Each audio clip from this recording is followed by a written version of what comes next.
Ito ang Bombo Radio Philippines. Fully digitalized. Numero 1 sa balita, komentaryo, drama at serbisyo publiko. Bombo Radio Philippines. Bombo Radio Philippines. Unmatched. Number 1 and most trusted source of news and information. Paradyo Bombo. Oras sa Bombo Radio Iloilo, Philippine Standard Time, 47 minutos na nakaligan sa takna sininga las 11. Welcome sa pagpangalagad sa Bombo Hanay sa Udto diri sa UFM Bombo Radio Iloilo, flagship stations on the number 1 and most trusted radio network in the country ang Bombo Radio Philippines. Adlaw kita karon sa Biyernes, Oktubre 3, tuiga 2025. Kagkaroon sa aton sininga Christmas Countdown. Christmas is a time for sharing, giving gifts for everyone. What matter now is this Christmas we share the love. 83 días na ang kagpasko na. Sa gihapon, ini mo lang ganito ang kurman, Bombo Chama Blanco Hover.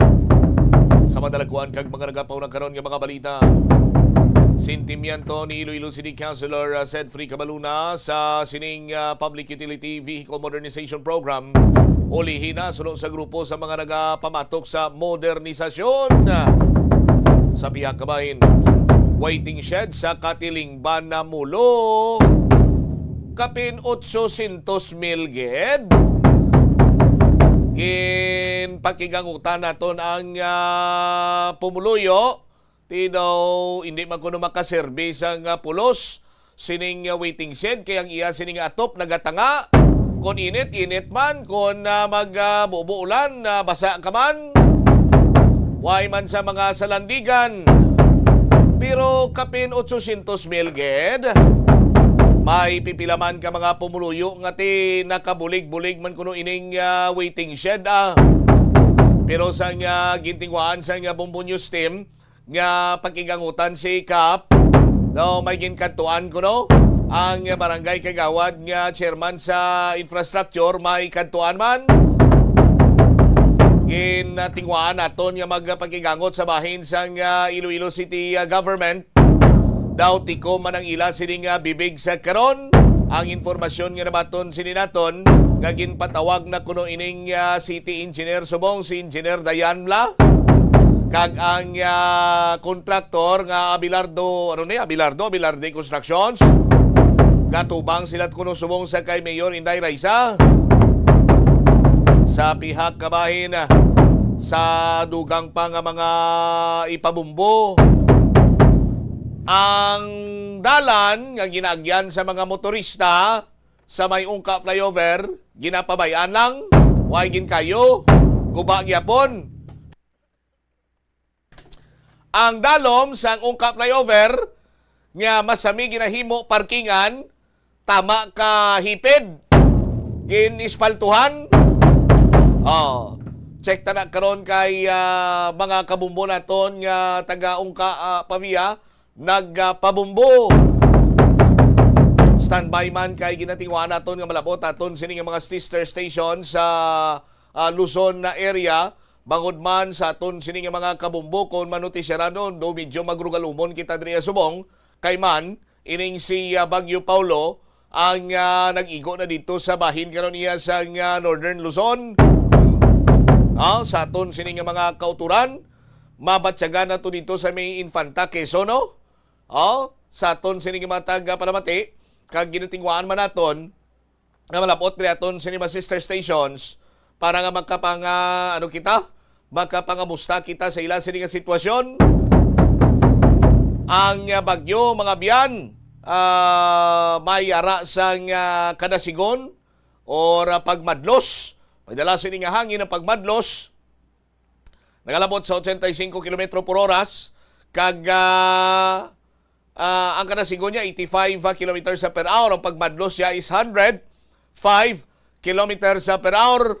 Amo nang sitwasyon dito banwao sa aton sining mga kabumbuga saot ang mga puno sa kahoy bangod sa kabaskog man sa hangin si Bagyo Paulo ginalauman ngayon siya landfall sa Isabela Aurora area subong siniya nga Ang bagyo mga biyan nagadala sang mabaskog siniyang pag-ulan kag mabaskog nga hangin. Posible sini nga makatugas ang storm surge sulo pa diri sa Pag-asa. Kung makalampuas na sa landmass sa Northern Luzon, magadiretso ini sa West Philippine Sea, subong man iya Biyernes man nga aga, kag magapadulong ini banwa sa bahin karon sang pagwa na, no? Pagwa na by Saturday, pagwa na ini siya sa Philippine Area of Responsibility. Nagligad lang tatugin na laslasan ni Bagyo Upong, subong may Paulo naman, no? Tani ang mga ining mga nabilin pa iya nga mga bagyo maagi lang. Bisan magpropabatsyag gamay pero hindi man ginabong sina kapabatsyag daw matunaw dayon bla. Kung magpalapit na sa par, parang way na sa nga may mahalitan. O karon ma-confuse naman si President Bongbong Marcos kung anong unahon niya ang nabagyuhan ni Upong, ang nalinugan sang nagligad sini nga may nadlaw, o kung ining awag sigari mahalita naman ni Bagyo Paulo nga daan nga mangayo pa to saya sang pundo mo sa Congress, sa lower and upper house para nga ibulig sa mga nabiktima sining mga kalamidad. Di galibog ulokro ni Presidenta Bongbong Marcos Banwa. Rason nga ti way ginagakaangay pa kag bululigan ta pangamuyo nga way na sang anuman siningasay nga dako nga kalitan ang matuga ining si Bagyo Paulo mga biyan sa paggalabay niya diri sa Philippine Area of Responsibility kung pag landfall niya dito iya sa area sang Northern Luzon. Sa latest nga information naton regarding naman sa sunog, naglabot na sa 72, no?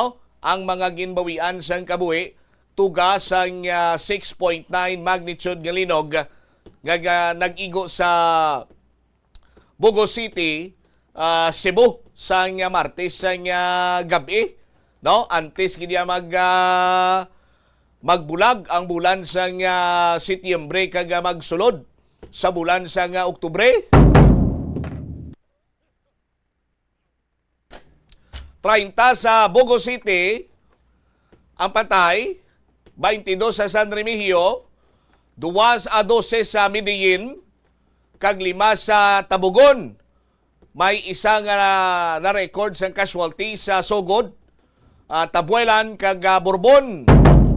Report diri sa National Disaster Risk Reduction and Management Council sa aton sini nga mga kabombo, no? 3 katawo pa lakip sila diri ang mag-iloy ang ginakut-kut sa karon, no? Sa sining nalusod sining pension house dito iya sa may Bugo City. Nakutkutan man ining ginang 35 anyos, samtang ang 4 sini katuig nga bata nga lalaki nakuha man sa kag sumong man isa pa ka bangkay ang natabunan sang debris. Makaluluoy ang sitwasyon sa aton siniya nga mga kabumbo, no? Suno pa sa NDRRMC, yara sa 53 ka mga syudad kag munisipalidad ang nagdeklarar sa state of calamity sa Cebu. Samtang magataas pa sa 294 ka mga tawo ang pilason, iniman bangod nga kadamaan sini sa ila ang nahulugan sang debris. May kabugusan sining 170,959 ka mga tawo ang naapektado, kag 20,000 ang nadulaan sang puloy-an. That is why hambal gani ni Secretary Renato Solidum, no? Nga nagakadapat sinibanwa seryosohon ining mga ginapatigayon nga earthquake drill, no? Kay isa ini ka pamaagi kung paano ikaw maluwas, hindi matrap, mapataas ang percentage nga ikaw makasurvive pananglitan mag-abot gid man ang ginasiling sini nila nga the big one. So sa pagkaibalo naton, no, since bisan pandemic time or pag tahaw-tahaw na sa pandemya, sa gyapon ang aton sini nga mga local disaster risk reduction and management office and of course council sa pangkabilugan nag-recommended nga magpatigayon sa ginatawag sini nga mga earthquake drill. Sa aton sini nga mga kabumbo, earthquake drill, kung ara ikaw sa bulutuan, ara ikaw sa talatapan sa gobyerno, sa inyo sini nga opisina, no? Pribado man o kon pampubliko, so dapat sunod pa sa kay Secretary Solidom, no, nga nagakadapat gid ba nga seryosohon ang nasambitan sini karon nga mga earthquake drill, no, kag hindi gid iya mag panic. Kay kun kaysa ang panic, amo man na ang nagatuga sang ginatawag sining pagsalangisag kag makatuga pa mga biyan sang pagkadisgrasya. Si Secretary Solidom, amo iya ang Secretary of Science and Technology sa aton sini nga mga kabumbo. Ti ang unayan ni or previous niya sini nga ginauyatan amo ang Undersecretary siya sa for Disaster Risk Reduction Climate Change Adaptation of the Philippines. So muna sa aton sini mga kabumbo, no, dapat seryoso naton ining mga drill, particularmente ang earthquake drill, no, para nga imbes ka magdinaguso, magluntad ang stampede, hapos lang, no, mangin organisado kag mapataas ang percentage nga makasurvive ikaw sa sining ginatawag iya nga natural calamity. Pagbalik nato na banwa, dugang pagin sini nga mga balita kag impormasyon pagkatapos gilamang sa Bombo Network News. Agud makalikaw sa food poisoning o kung paglain sang tiyan, sundo ng ining nga mga pahanumdom sa pagpreparar sa mga pagkaon kag ilimnon. Manghugas ang kamot kag ipabili ng katinlo antes kag pagkatapos ang paghimos. Kung nagamasakit, likawan ang pagpreparar sang pagkaon para sa iban. Siguraduhon nga naluto sang husto ang pagkaon. Kung mahimo, kauno ng pagkaon samtang mainit pa. Siguraduhon ang katinlo sang pagkaon agod ang serebrasyon mangin mas malipayon. Mas nanamian bala ikaw magtuon sa balay ipaanggid sa eskwelahan nga madamo ang tawo? Isa ka panugyan para epektibo ang pagtuon sa balay, amo ang pagpangita sa designated Ito area. ang Bombo Radio Philippines. Fully digitalized.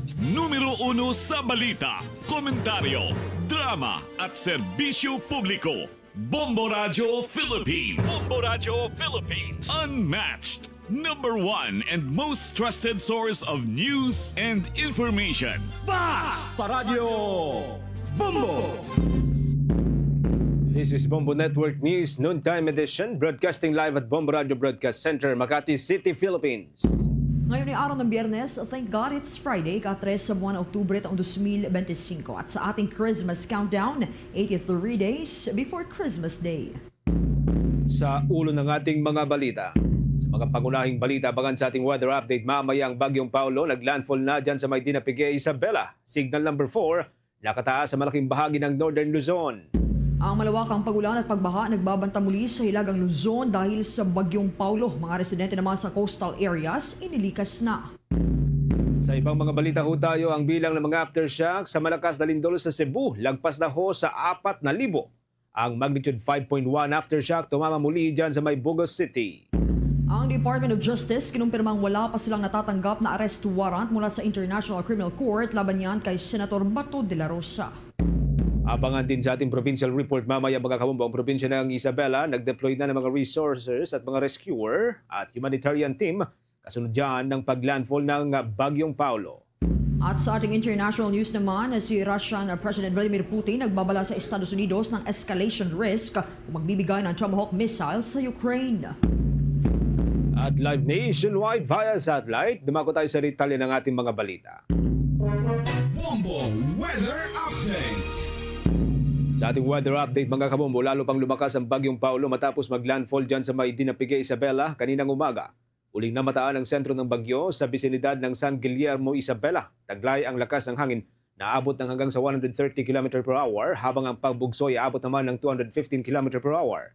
Kumikilos ito, hilagang kanluran, sa bilis na 25 km per hour.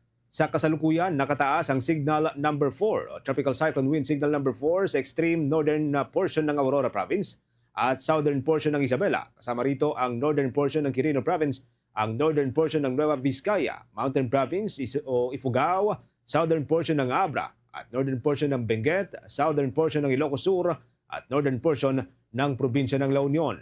Nakataas naman sa tropical cyclone wind signal number 3 ang northern portion ng Aurora, ang nalalabing bahagi ng Isabela, nalalabing bahagi ng Quirino Province at central portion ng Nueva Vizcaya, Kalinga, central portion ng Abra, ang nalalabing bahagi ng Benguet at nalalabing bahagi ng Ilocos Sur at La Union. Ang tropical cyclone wind signal number 2 ay nakataas naman sa southern portion ng Cagayan, nalalabing bahagi ng Vizcaya, southern portion ng Apayao, ang nalalabing bahagi ng Abra, southern portion ng Ilocos Norte, northern portion ng Pangasinan, central portion ng Aurora Province at northern portion ng Nueva Ecija. Nakataas naman sa tropical cyclone wind signal number 1 ang mga sumusunod. Ang nalalabing bahagi ng mainland Cagayan, kabilang din ho dito ang Babuyan Group of Islands. Ang nalalabing bahagi ng Aurora Province, ang northern portion ng Quezon Province, kasama ho rito ang Polillo Islands, ang probinsya ng Camarines Norte at nalalabing bahagi ng Apayao, nalalabing bahagi ng Ilocos Norte at ang nalalabing bahagi ng Pangasinan. Kasama rin po dito ang iba pang bahagi ng Nueva Ecija at ang northern portion ng Bulacan, Tarlac at northeastern portion ng probinsya ng Pampanga. Kasama rin po dito ang northern portion ng probinsya ng Zambales dyan sa may Central Luzon. Abangan sa Bombo Radio Philippines ang dagdag pang mga development. Kaugnay pa rin po mga kaumbo sa paggalaw ng bagyong Paulo habang binabagtas na po nito ngayon ang mainland Luzon dyan sa may northern o hilagang bahagi ng Luzon patungo dyan sa may western part o kanlurang bahagi ng ating bansa. Sa kaugnay ding development, posibleng bubuhos ang hanggang sa 200 mm ng tubig ulan sa maraming probinsya dyan sa may northern Luzon ngayon pong araw. Ngayong araw ay nasa ilalim po ng red rainfall warning ang mga probinsya ng Isabela, Quirino at Aurora na inaasahan pong daranas ng mahigit sa 200 mm ng tubig ulan. Nasa ilalim naman ng orange rainfall warning ang mga probinsya ng Nueva Ecija, Pangasinan, Nueva Vizcaya, Benguet, La Union, Mountain Province, Ilocos Sur, Kalinga, Abra, maging ang Apayao at ang Cagayan. Ang mga naturang lugar ay makakaranas ng 100 hanggang sa 200 mm ng tubig ulan. Nasa ilalim ng yellow warning ang mga probinsya naman ng Ilocos Norte, Zambales, Tarlac, Bataan, Pampanga, ang probinsya ng Bulacan, Rizal, Laguna, Quezon, ang Camarines Norte, Sur at Catanduanes at ang Albay dyan sa may Bicol Region. Nagbabanta sa mga naturang probinsya ang 50 hanggang sa 100 mm ng ulan sa mga naturang lugar. Posibleng magtagal ang mga pagulan sa loob po ng ilang oras at maging dahilan ng paglubo ng mga ilog at maging ang tributaryo ng mga ito. Sa kaugnay pang mga update, nagbanta naman ang coastal flooding o pagbaha sa mga coastal areas dahil sa malalakas na hangin at pag-ulan dulot nitong bagyong Paulo. Batay nga sa report ng State Weather Bureau, may moderate hanggang high risk ng banta ng storm surge sa mga komunidad na direktang nakaharap sa mga karagatang saklaw ng northeastern seaboard ng ating bansa. Ang naturang banta ay sa loob yan ng 36 na oras. Posibleng aabot hanggang 3 metro ang mga naturang daluyong na maaring umabot naman sa mga kabahayan. Babala ng Weather Bureau sa publiko, kanselahin muna ang nakatakdang maritime activities at tumugon sa anumang abiso ng mga lokal na pamahalaan, pati na rin ang local disaster risk reduction and management agencies upang maiwasan ang labis na pinsala. Mula pa nito Oktubre 1 ay itinaas na ng Weather Bureau ang storm surge warning sa mga baybayin sa Eastern Seaboard mula yan sa Bicol Region hanggang sa Hilagang Luzon. Kinalauna, naging mas focus ng storm surge ang mga probinsya sa Northern Luzon na pangunahing tinutumbok ngayon itong bagyo. Ngayong araw nga mga kabombo na nanatili ang banta ng storm surge sa mga naturang lugar dahil sa malakas na hangin na dala nitong bagyong Paulo kasama na ang mga malalakas na buhos ng ulan. At sa iba pang update, ipinadala naman ng Philippine Coast Guard ang ilang deployable response group sa mga strategic area sa northeastern seaboard ng ating bansa ang pangunahing naapektuhan sa pagtama nitong Bagyong Paulo. Bago ang pagtama ng bagyo, dapawang team ang idineploy sa mga baybayin sa Cagayan habang naka-standby din ang mga Coast Guard stations nito sa mga baybayin ng Isabela at Aurora. Ang mga naturang team ay binubuo ng sapat na manpower at assets na may kapabilidad para sa search, rescue, clearing at humanitarian operations. Ang mga naturang deployment ay sa kabila ng tuloy-tuloy na paghatid ng Philippine Coast Guard, Northeastern Luzon ang bulto ng supplies sa mga coastal areas ng Cagayan para sa mga biktima nitong Super Typhoon Nando. Ang mga naturang lugar ang pangunahing naapektuhan sa pagtama ng naturang bagyo nitong huling bahagi ng Setyembre. Sa kaugnay pa rin pong development, hindi rin po bababa sa isandang mga paaralan na nagkanselahon ng pasok dahil sa banta pa rin ng Bagyong Paulo. Ito ho'y batay sa datos na inilabas ng National Disaster Risk Reduction and Management Council kung saan ay 177 na yung pong paaralan na nagsabing kanselado ang mga pasok mula dyan sa may Ilocos Region, Cagayan Valley, Cordillera at dyan sa may bahagi ng Calabarzon. Maliban naman ho dito, inanunsyo rin ng naturang konseho na mayroong 39 o 39 na pasahero na naitalang stranded sa Port of Real dyan sa may Quezon Province dahil naman sa kanselasyon ng mga biyahe nitong mga rolling cargo o ito yung mga ro-ro vessel, ilang mga barko at maging yung mga maliliit na bangka o ito yung mga motor bangka. Samantala, umabot na sa 10 spillway gate ang nakabukas mula sa 3 magkakahiwalay na dam sa Luzon dahil sa malawakang pag-ulan. Sa report na inilabas ng Hydrology Divisions ng State Weather Bureau ngayong araw, 4 na gates na ang binuksan ng Ambuklaw Dam. Ito ay nagpakawala ng kabuang 271.32 cubic meters per second ng tubig. Nagbukas na rin ng 4 na gate ng Binga Dam at nagpakawala ng 242.96 cubic meters per second ng tubig mula sa 2 metrong opening. Sa Magat Dam naman, 2 gates nito ang nakabukas at may 4 na metrong opening. Nagpapakawala ito ng 811.5 cubic meters per second squared na tubig. Ang mga naturang dam ay pawang nasa Northern Luzon, dyan sa Cordillera Administrative Region at Cagayan Valley na pangunahing tinutumbok ng Bagyong Paulo. Ang kasalukuyang antas ng mga ito ay ilang metro lamang bago tuluyang maabot ang kani-kanilang mga normal high water level. Abangan mamaya ang report mga kabombo mula po dyan sa bahagi ho ng Department of Public Works and Highways. 5 kontratista yung rekomendahong kasuhan sa may Philippine Competition Commission. May mga development po dyan mamaya sa pamagitan ni Bombo Isa Cotoner. Samantala ho muna. Ito naman si House Speaker Boji D. Itiniyak na bawat sentimo ay ilalaan sa budget at titiyakin para sa tunay na pangangailangan ng taong bayan. Itong budget debate sa plenaryo naman ng Kamara ay natapos na. Yan at ilang pang mga balita ang tinutukan ni Bombo Annalise Subirano. Tiniyak ni House Speaker Boji D. III na makakaasa ang publiko na mananatiling bukas at tapat ang budget process ng House of Representatives. Ipinunto ni Speaker D na ang bawat sentimong ilalaan sa budget ay titiyaking para sa tunay na pangangailangan ng ating mga kababayan. Nagpasalamat naman si Speaker D sa mga miyembro ng Kamara, mga empleyado at mga ahensya ng gobyerno matapos matagumpay na maisagawa ang sponsorship at plenary debates para sa panukalang 6.3 trillion 2026 national budget.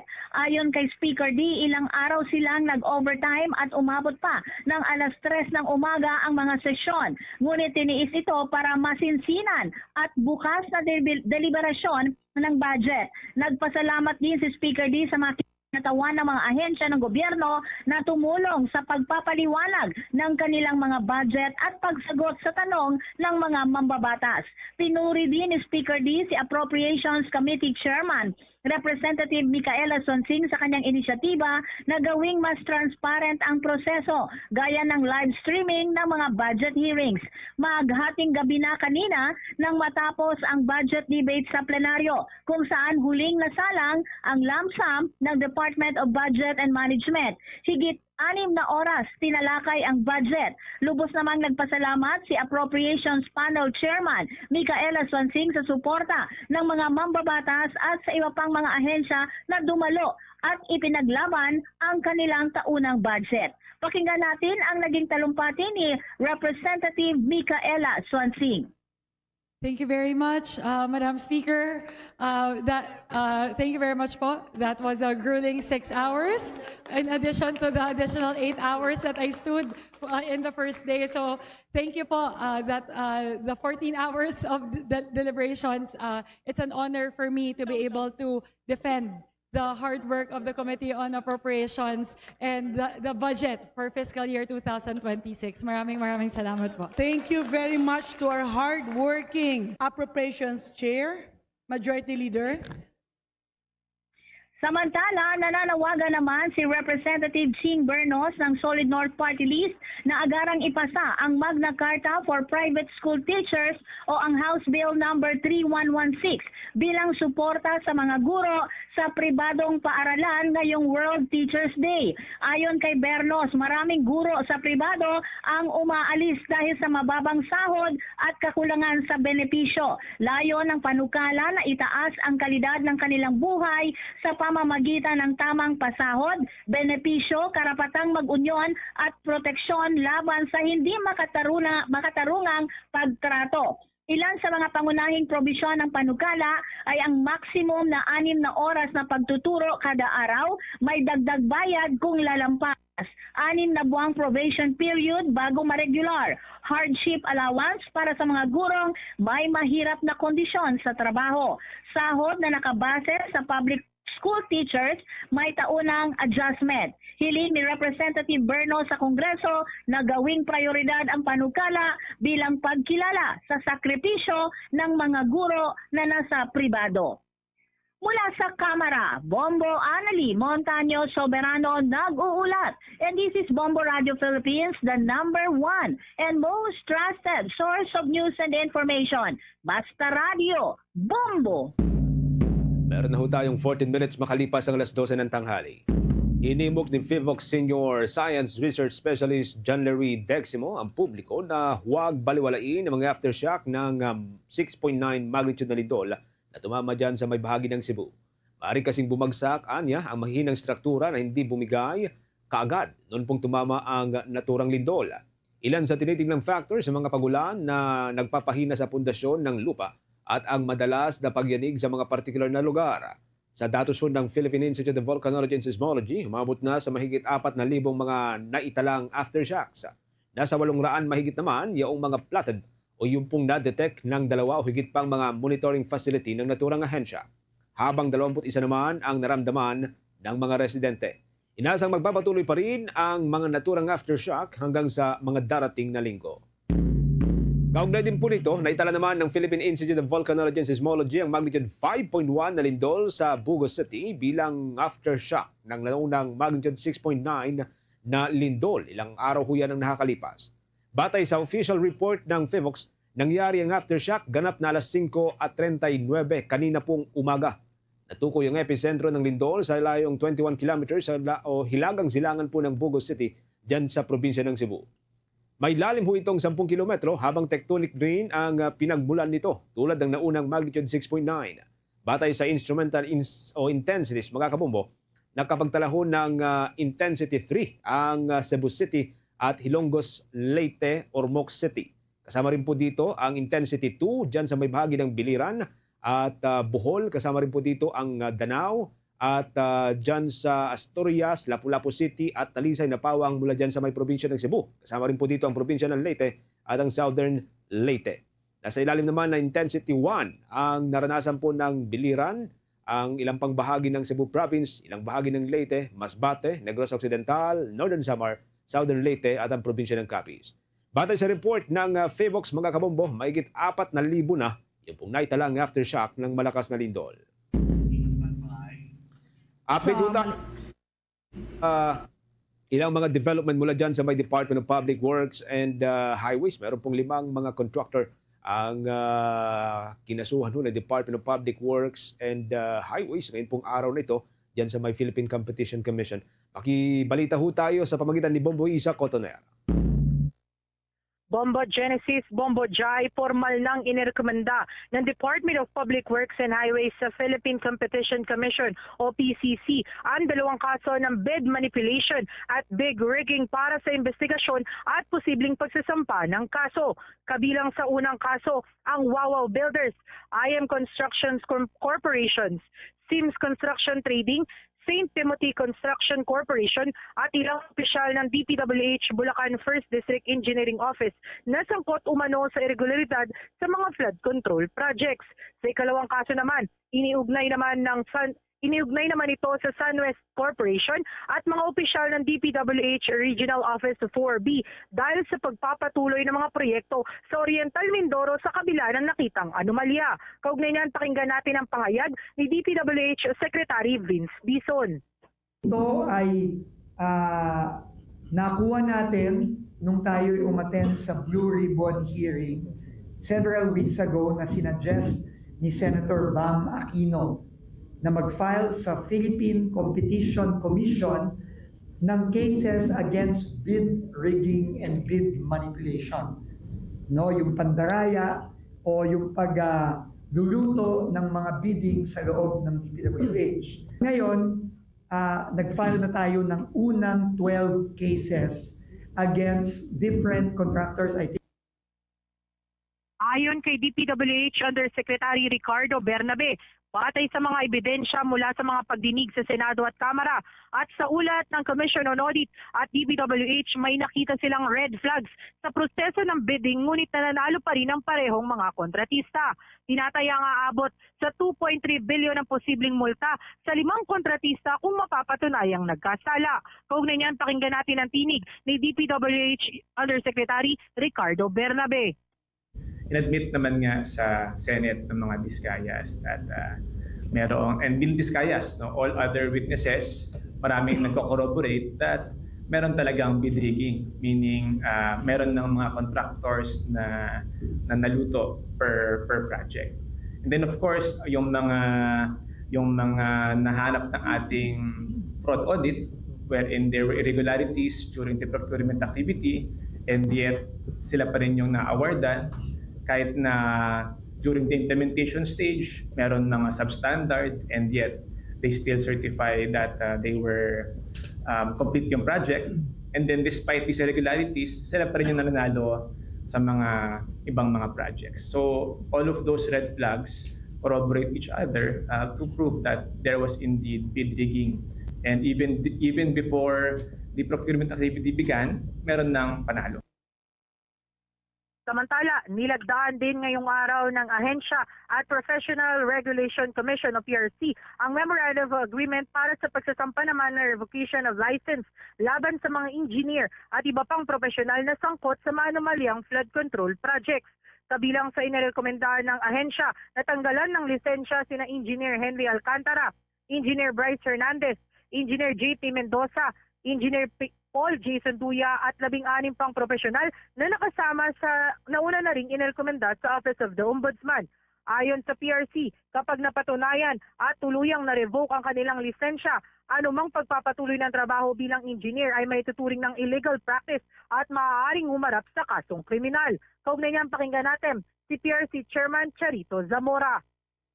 Nag-practice despite the revocation of their license at tinuloy nila yung pag-practice na pagiging inhinyero nila or accountants or architects, illegal practice na yun. So that's gonna be another violation sa kanila and that's criminal po in action. Mula sa lungsod ng Quezon, ito si Bombo Isa Cotoner and this is Bombo Radio Philippines, the #1 and most trusted source of news and information. Sa Radyo Bombo. Umakyat na sa 559 ang bilang ng mga nasugatan sa magnitude 6.9 na lindol na tumama sa Bugo City, Cebu. Ayon yan sa pinakahuling ulat ng National Disaster Risk Reduction and Management Council nitong Biyernes ng umaga. Batay sa latest record, tinatayang 366,360 katao, 80,000 mahigit ang mga pamilya ang naapektuhan nitong lindol. Makita ng mga Bombo Star Nation sa inyong mga screen sa Facebook and YouTube. Sa bilang na ito, nasa 1,795 na mga individual. Yan ay 365 na mga pamilya ang nananatili sa evacuation centers, habang 75,227 katao naman o nasa 15,092 na mga pamilya naman ang nakikituloy sa ibang lugar. Naitala rin ng National Disaster Risk Reduction and Management Council na ang kabuang bilang ng mga nasawi ay hindi bababa sa 68. Subalit ayon sa Office of Civil Defense, nasa 73 na ang kumpirmadong nasawi hanggang Huwebes yan ng gabi. Kasama sa mga naitang insidente ang landslide, structural fire, pagbagsak ng mga gusali at chemical leak. Ayon pa sa ulat, mahigit 5,000 naman ang mga kabahayan ang napinsala. 4,000 rito mahigit ang partially damaged at 658 ang tuluyang nawasak. Nasa 335 naman mga infrastruktura ang naapektuhan. Sa aspeto ng transportasyon naman, 3 sa 7 kalsada at 5 sa 11 tulay ang nananatiling hindi madaanan. 3 pantala na hindi pa rin gumagana dahilan na upang mas stranded ang mahigit 200 pasahero. Samantala nananatiling brownout sa 52 sa 89 na mga apektadong lugar, habang may problema pa rin sa linya ng komunikasyon sa 12 lugar. Nagtala rin ang suspensyon ng klases sa 113 lugar at pati na rin yung mga trabaho sa 27 lugar dahil sa pinsala ng lindol. Idineklara na ang state of calamity sa buong lalawigan ng Cebu. Ayon sa National Disaster Risk Reduction and Management Council, umabot na sa 12.6 million peso ang halaga ng ayudang naipamahagi para yan sa mga biktima. Sinimulan na rin ng ilang mga lokal na pamahalaan ang rehabilitasyon at recovery effort mula sa epekto ng magnitude 6.9 na lindol. At kasunod po na maluwakang epekto ng lindol, ginamit na ng Department of Interior and Local Government ang kanilang mga Local Disaster Risk Reduction and Management Fund bilang suporta sa mga apektadong komunidad. Ang naturang pondo ay inilalaan mga kabumbo sa bawat lokal na pamahalaan para sa pag-recover ng mga ito sa panahon ng mga kalamidad tulad po ng malalakas na lindol.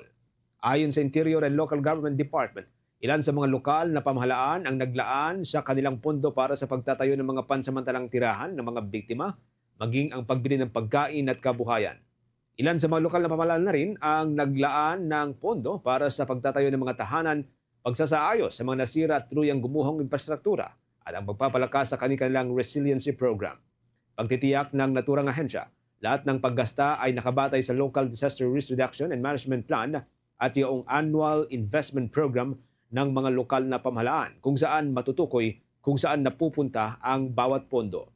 Pangunahing naapektuhan mga kabombo sa malakas na pagyanig ay ang Bugos City, San Remigio, ang Medellin, Tabugan o Tabugon, ang Sugod, Tabuelan, Borbon, Daan Bantayan at ang bahagi ng Bantayan, habang maraming iba pa ang nakapagtala rin ng mga pinsala. Sa bahaging ito mga kabombo Star Nation, kuha muna tayo ng mga report na tinutukan ng ating news team. Ang Department of Justice wala pa natatanggap na arrest warrant mula sa International Criminal Court laban yan kay Senator Bato de la Rosa. Ito namang kampo ng pamilya Villar balak makipag-ugnayan sa Department of Justice. Yan at mga karagdagang pambalita ang tinutukan ni Bombo Grant Hilario. Inihayag ng kasalukuyang salihim ng Department of Justice na Secretary Jesus Crispin Boying Lumulya na wala pa silang natatanggap na warrant of arrest mula sa International Criminal Court laban kay Senator Bato de la Rosa.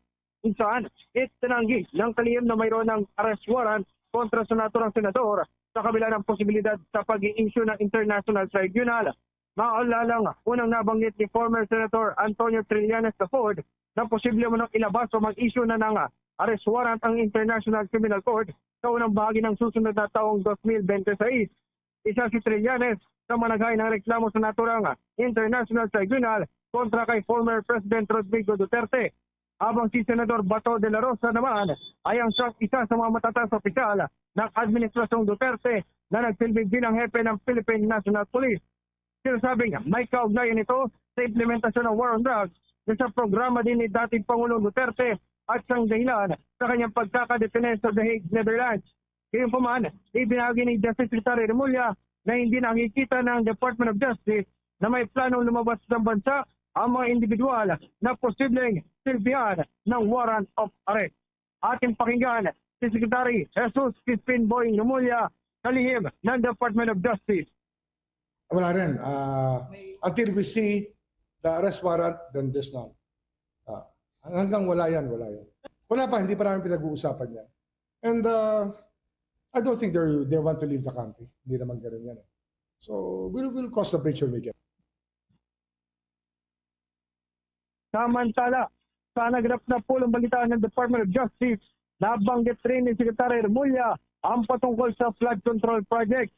Kanyang sinabi na kasunod ng investigasyon sa pamilya Villar, balak anya naman ito na kausapin ang makipag-ugnayan sa kaguran. Ngunit ani Justice Secretary Remulla, hindi siya tumugon rito, bagkus iginit na dapat transparent at opisyal ang anumang mapag-uusapan. Ating muling balikan ang tinig ni Secretary Jesus Crispin Boying Remulla ng Department of Justice. Hindi naman necessarily flood control, pero kasi we're doing the universe of infrastructure problems and the corruption in infrastructure. So meron naman na I got 2 text messages this morning, but wala naman pag-uusapan na. It's already a job that we have to do. There was an effort to set a meeting, pero wala pa ako response. Kasi nga, I'd rather it be done officially. Diba? Transparently, officially, across the board, para walang masabi na he said, she said. We're trying to avoid that scenario. Habang kanya namang ikinatuwa ang inilabas na pahayag ni Senador Mark Villar kung saan nilinaw nitong wala umanong miyembro ng pamilya ang nakakuha ng anumang proyekto sa gobyerno. Magugunitang sinabi ni Secretary Remulla na kanila ring iniimbestigahan sina Senator Mark, Senator Camille at Cynthia Villar ukol sa mga proyekto sa Las Piñas City.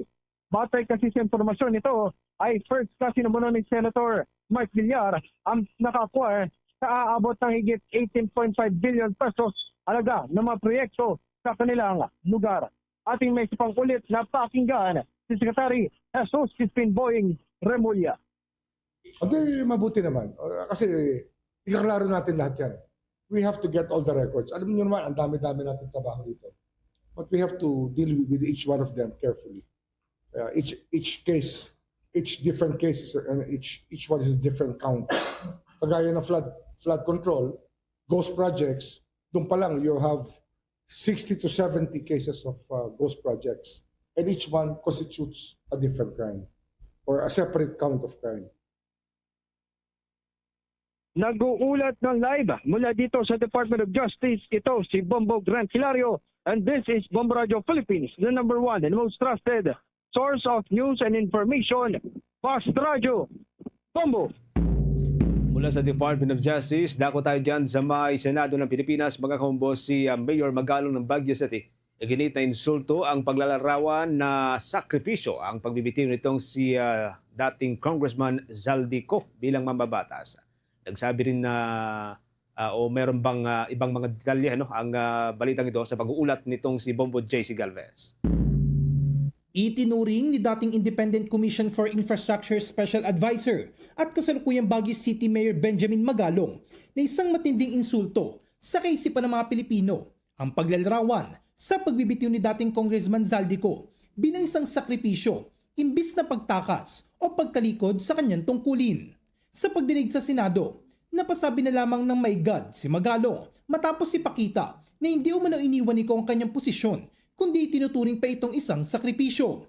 Diretsa niyang iginiit na nagnakaw si Ko mula sa kaban ng bayan at sabay na nagtanong kung lubha na bang bumaba ang pamantayan ng Kongreso para tanggapin ang ganitong uri ng paliwanag mula sa isang nagbitiw na mambabatas. Mariin din niyang tinuligsa ang pagbibigay puri sa pagbibitiw ni Ko na anya'y malinaw na halimbawa ng pagiging manhid, walang habag, mapagkunwari at insulto sa dignidad at kaisipan ng mga Pilipino.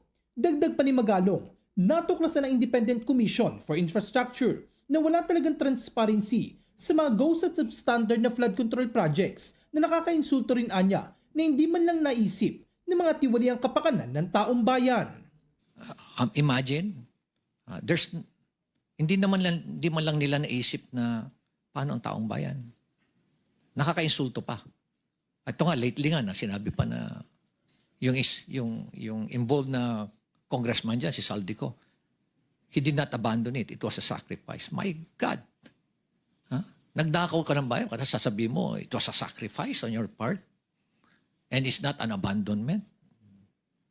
Ganyan na ba kababa yung standard natin sa Kongreso, Mr. Chair? Kanya na ba tayo kawalang hiya ngayon? Manhid, di ba? Napaka callousness, hypocrisy.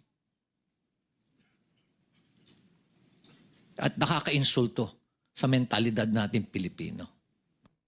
Una nang pinabulaan ni Magalong ang umunoy below the belt na paratang ng conflict of interest kaugnay sa isang proyektong pinamumunuan ng mga diskaya sa lungsod na anya'y naging dahilan ng kanyang pagbibitiw sa Independent Commission for Infrastructure. Naniniwala rin ang alkalde na may natamaan siya habang isinasagawang investigasyon ukol sa umunay korupsyon sa mga flood control projects. Tinukoy din ni Magalong ang mga natuklasan niya sa kanyang maikling pananatili sa komisyon kung saan may 3 pangunahing grupo na talamak at walang takot sa paggawa ng korupsyon. Ito ay ang mga korap na politiko, mga korap na opisyal ng Department of Public Works and Highways at mga korap na kontraktor. Para sa Bombo Network News, ako si Bombo JC Galvez, and this is Bombo Radio Philippines, the #1 and most trusted source of news and information. Basta Radio, Bombo! Mahigit 900 o 900 tourism workers sa Cebu ang naapektuhan at pansamantalang nawala ng hanap buhay matapos ang magnitude 6.9 na lindol noong Setyembre 30 ayon niyan sa Department of Tourism. Sinabi ni Tourism Secretary Cristina Frasco na kabilang ang sektor ng turismo sa pinakamalubhang tinamaan ng sakuna dahil maraming establishmento ang nagsuspende ng operasyon. Tiniyak niya na agarang itong pagbibigay ng relief, cash aid at alternative livelihood support sa mga manggagawa sa mga susunod na linggo. Bukod dito, sinimula na rin ng Department of Tourism ang mga hakbang para sa restoration ng mga historical structures na nasira sa lindol, kabilang na ang mga simbahan. Nakikipag-ugnayan ang Department of Tourism at Tourism Infrastructure and Enterprise Zone Authority sa National Commission for Culture and the Arts para sa inspeksyon at pag-aayos ng mga heritage sites. Binigyan diin ni Frasco na mahalaga ang mga simbahan at iba pang pamanang gusali, hindi lamang bilang cultural at tourism assets, kundi bilang sentro ng pagkakaisa at pag-asa ng mga Cebuano. Samantala, nag-convene naman si Pangulong Ferdinand Bongbong Marcos Jr. kasama sina Cebu Governor Pamela Baricuatro at ilang cabinet officials upang talakayin ang search and rescue operations, relief, delivery at rehabilitation ng mga nasirang infrastruktura. Sa kaugnay pa rin pong mga development, nagpasa naman ang Kamara de Representantes ng isang resolusyon bilang pagpapakitayan ng pagkalinga at pakikisa sa mga biktima ng malakas na lindol na tumama nga doon sa may probinsya ng Cebu. Sa pamagitan po ng House Resolution number 325 na inaprubahan sa pamagitan ng voice vote, madaling araw ng Oktubre 3, ipinahayag po ng 300 mahigit na mga miyembro ng Kamara ang kanilang malalim na simpatya, ang malasakit at pakikisa sa mga nasalanta ng magnitude 6.9 na lindol. Pinangunahan ang panukalan nitong sina House Speaker Faustino Boji D. III, Majority Leader Sandro Marcos at Minority Leader Nonoy Libanan. Samantala, nagsilbing presiding officer naman itong si Speaker Garin at idineklara ang resolusyon na adopted matapos po ang naturang botohan. Umabot sa 73 katao ang kumpirmado ang sinasabi ho ng National Disaster Risk Reduction and Management Council na muna'y nasawi. Batay po yan sa ulat ngayon pong Biyernes. Sa iba pang mga balita, ang Department of Energy naman na Secretary Sharon Garin ay nagbigay ng mga panibagong updates at assessments sa kalagayan ng Cebu matapos ang naging pagbisita niya sa rehiyon. May mga balita dyan si Bombo Bea Piniza. Nagbigay ng ilang mga panibagong updates ngayong umaga sa Department of Energy Secretary Sharon Garin matapos na personal na bumisita sa Cebu Province para sa ground assessment sa Bogo City bunsod ng tumamang magnitude 6.9 na lindol sa lungsod. Sa naging pagtatanong ng Bombo Radio Philippines hinggil sa timeline kung hanggang kailan posibleng mawala ng elektrisidad ang ilang mga syudad sa naturang probinsya, inanunsyo ni Garin na bagamat hindi pa sila makakapagbigay ng pinal na timeline, target ngayon ng ahensya na makapagbigay ng elektrisidad sa mga munisipalidad. Sa loob ng isang linggo, depende pa rin sa magiging assessment ng Department of Public Works and Highways hinggil sa mga clearances sa mga infrastruktura na napinsala sa probinsya. Iniisip din kasi ngayon ng departamento ang integridad at kaligtasan ng mga gusali bago pa man i-energize ang mga syudad na ito para matiyak na magiging ligtas na ang muling pagbibigay ng power supply sa rehiyon. Kaugnay niyan, pakinggan natin ang mga bahaging pahayag ni Secretary Sharon Garin, Department of Energy. Household siguro, pa-konti-konti within a week, we will try to finish that. Pero I cannot commit really the timeline. No? Pero talagang tinatrabaho niyan. Kasi actually, to date, umaakit na yung percentage namin. Pero yung isa kasi, yung ang integrity ng mga structures, medyo kailangan pa i-check.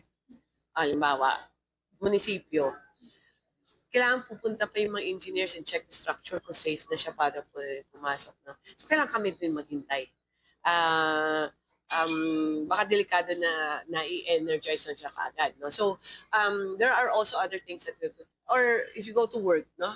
Iba ayaw pa pumasok kasi wala pang clearance yung building nila eh. So, naghihintay din kami ng clearance para maka-energize kami. So, but if it's okay na, I think in a matter of days, pwede na namin ikabit yan. Pero yun lang nga, kailangan talaga safety muna. Patuloy naman ang malalim na pakikipag-ugnayan ng Department of Energy sa Republic of Public Works and Highways, partikular na sa kalihim nito na si Secretary Vince Dizon para sa mga progreso ng mga assessment ng mga gusali sa Cebu Province na siyang tinamaan at lubhang napinsala ng naturang lindol. Tiniyak naman ni Gary na patuloy ang trabaho ng Department of Public Works and Highways para tiyakin ang kaligtasan ng mga gusali at maging ng iba pang mga ahensya para matiyak naman na magiging maayos at ligtas na ang panunumbalik ng enerhiya sa ilan pang mga basic needs sa loob ng probinsya. Kaunaya pakinggan natin muli ang tinig ni Secretary Sharon Garin. We need to ask the PWH on the progress because it's a massive effort on them also. They have to check the not just the roads and bridges but also the school buildings, churches, the houses, commercial establishments. So hindi ko masabi kung anong stage ng efforts nila. But I think kahapon kasama ko rin si Secretary Vince and all hands on deck naman sila eh. So talagang they're trying their best to address para ma-check muna ng mga engineers yung integrity ng structures. Samantala, Bombo Genesis sa ngayon kinumpirma na ng kalihim na ayos na mga generators at ang maging mga transmission at ilan pang kakailanganin para na-check para sa power supplies habang patuloy naman na sumasailalim pa sa assessment ang mismong distribution nito sa mga syudad at tahanan para tuluyan na maibalik ang power supply sa lugar. Iyan muna mga updates mula dito sa Taguig City. Ito si Bombo Bea Peniza. And this is Bombo Radio Philippines, the #1 and most trusted source of news and information. Basta Radio. Bombo! Bombo Radio Philippines, the #1 and most trusted source of news and information, proudly launches the country's biggest one-day bloodletting drive. Dugong Bombo, a little pain, a life to gain. This November 15th, Saturday, join us in 25 key locations nationwide as we come together to donate blood and save lives. In partnership with Bombo Radio Philippines Foundation Incorporated and the Philippine Red Cross. Last year, Bombo Radio Philippines helped replenish the nation's blood supply by collecting over 2.1 billion cc of blood or 550 gallons or 10 drums of blood, helping countless Filipinos in need. This year, we are inviting sponsors, donors, and partners to join us in this life-saving mission. Visit or contact your nearest Bombo Radio or Star FM station or contact Bombo Radio Philippines Foundation Incorporated at 0917-306-6617 to find out how you can support Dugong Bombo 2025. Dugong Bombo, a little pain, a life to gain. Basta Radio Bombo!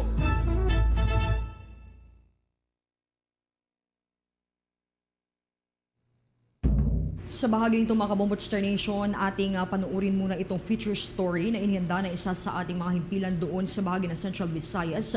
Kaugnay nga dito sa tumamang 6.9 magnitude na lindol sa Cebu dahil nagdala ito ng luha, takot at bayanihan. Narito ang feature story na inihanda ng Bombo Radio Cebu.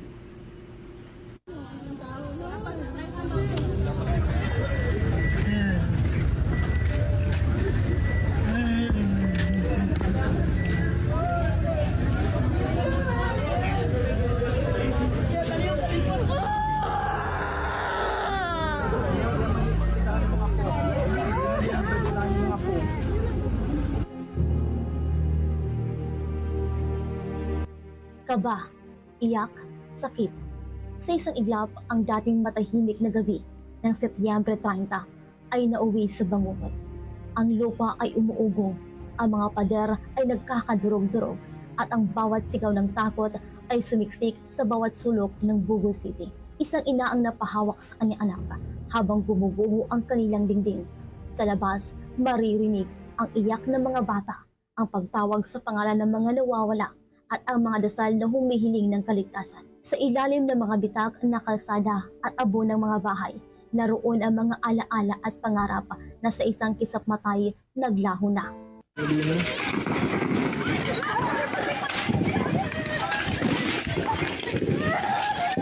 A strong earthquake has just struck Cebu. But please stay calm and move to open areas. Keep away from walls or structures that may collapse and stay alert for aftershocks. I have instructed our teams on the ground to assess the situation, and we are now coordinating with the mayors and DRRM officers. Let's keep each other safe. Mag-amping tantanan. Ayon sa provincial disaster, tumataas ang bilang ng nasawi, dumarami ang sugatan, at maraming tahanan ang nawasak. Halos bawat pamilya ay may kwento ng pagkawala, ng mahal sa buhay, ng tirahan, ng kabuhayan. Ang sports complex sa kalapit na San Remigio ay nagmistulang puntod matapos gumuho, at 3 miyembro ng Philippine Coast Guard ang nasawi. Mga sundalo na nagbuhis ng buhay habang nagsisilbi. Ngunit higit pa sa takot ng lindol, mas mabigat ang sumusunod na mga araw, ang pakikibaka para mabuhay. Walang kuryente at tubig sa ilang barangay. Nagkakasiksikan ang mga evacuees sa mga tent at covered up court. Gutom at uhaw ang mga bata, habang patuloy ang mga aftershocks na bumabagabag sa lahat. Ngunit sa bawat hirap, hindi sumuko ang bubuhanon. Magkakapitbahay na nagbibigayan ng tubig, pirasong tinapay at lakas ng loob. Ang mga ama nagtutulungan sa pagbubuhat ng mga sugatan. Ang mga ina nag-aalaga hindi lamang sa sarili nilang anak kundi pati sa mga batang iniwan ng takot. Gayunpaman, mabilis na rumagasa ang tulong. Kasama ang DSWD, Central Visayas at Philippine Coast Guard. Nagtatag si Gobernadora Pamela Parecuatro ng Joint Operations Center kasama ang AFP, PNP at iba pang ahensya upang mas mapabilis ang maihatid na tulong. Sa Kapitolyo, dumagsa ang mga volunteers, mga doktor, mga estudyanteng medikal at maging mga ordinaryong mamamayan na walang karanasan pero may pusong handang tumulong. Maging simbahan ay hindi nakaligtas. Bumigay ang ilang bahagi ng daan pantayan, ngunit sa gitna ng pagkawasak, nanawagan si Arsobispo Alberto Oy ng pagkakaisa at panalangin. Isang paalala na sa mga ganitong panahon, higit na kailangan ang pananampalataya. Sa bawat kahong donasyon, sa bawat palad na nag-abot ng mainit na pagkain, at sa bawat yakap ng mga magulang sa kanilang mga anak, unti-unting bumubuo ang Cebu ng bagong lakas. Sugatan, dumudugo ang puso ng mga tao, ngunit sa gitna ng abu at luha, may isang bagay na hindi nagiba, ang tapang at bayanihan ng Cebuano. At sa bawat dasal na bumabalot sa lungsod, malinaw ang mensahe. Ang lindol ay kayang gumupo ng mga pader, pero hindi nito kayang gumuho ng pag-asa. Sa likod ng luha at bighati, nakatindig ang isang katotohanan. Ang Cebu, bagamat sugatan, ay hindi kailanman matatalo ng alinman lindol. Lino! Uy, Lino boy! Lino ba? Ay!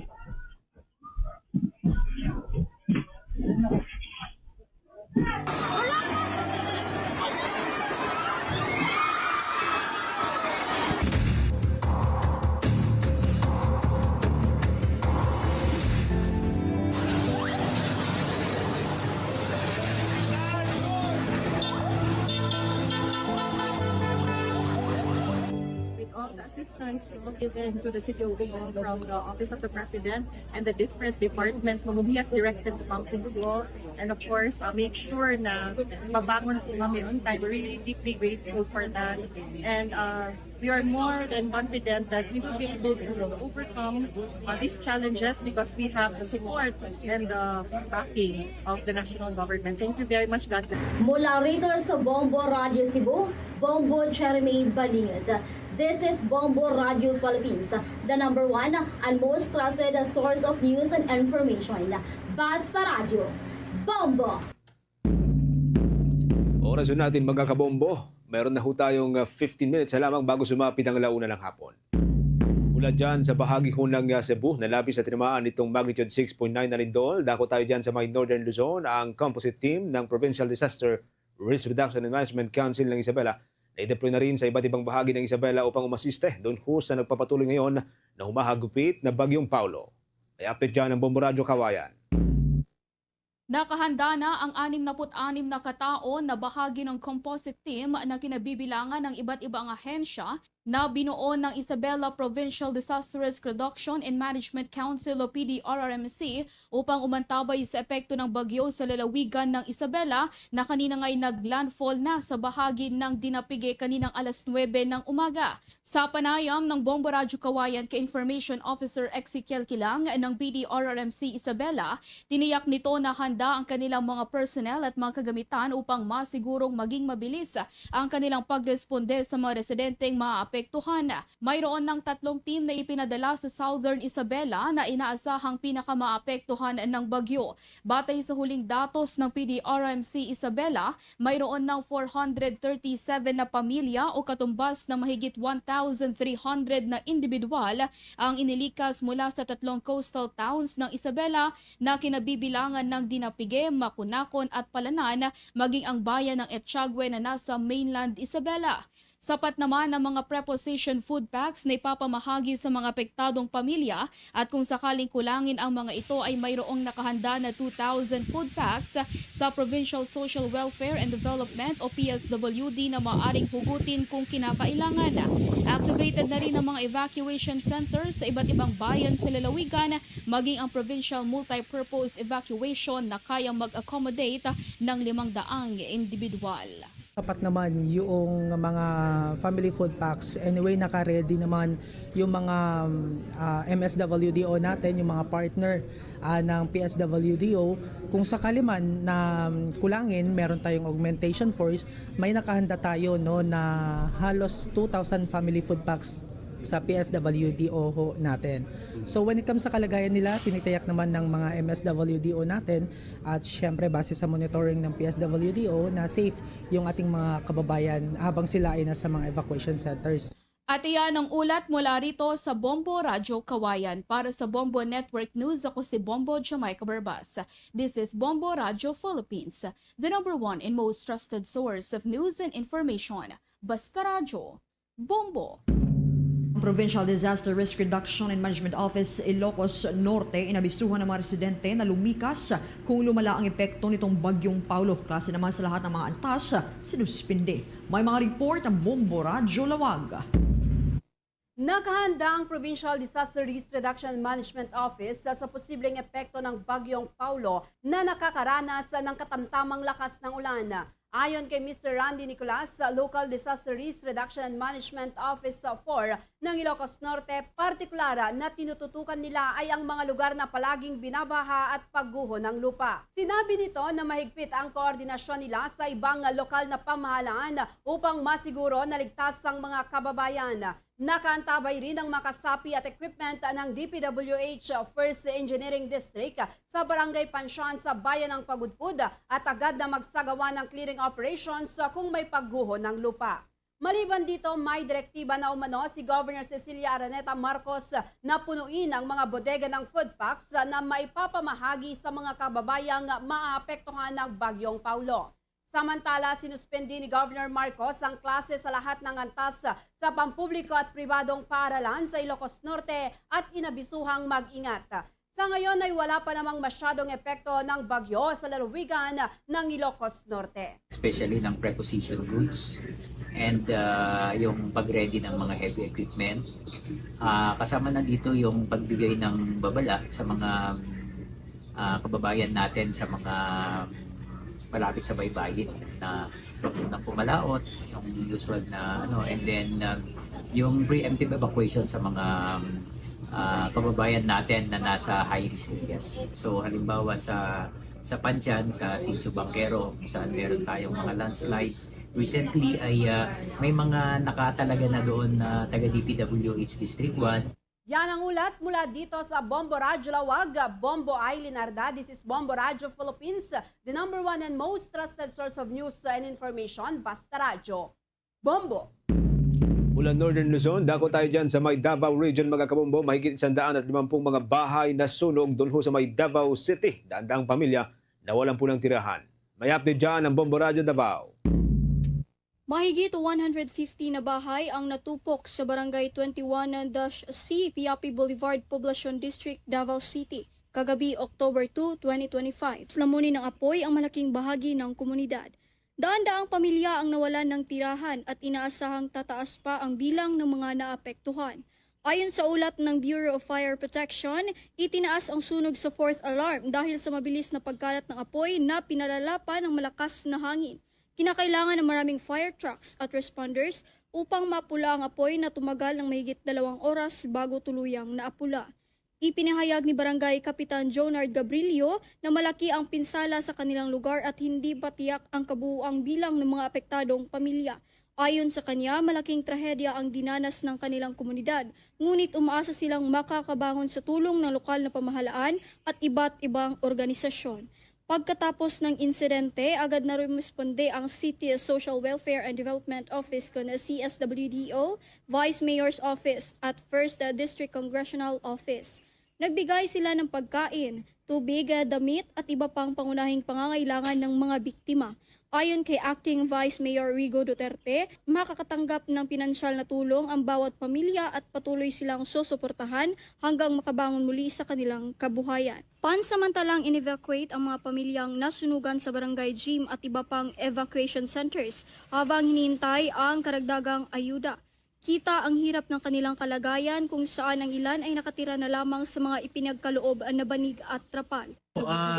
Sa ganitong sitwasyon po, alam naman natin yung camaraderie ng mga Pilipino, especially sa Davao City. In fact, pangalawang beses na po ito.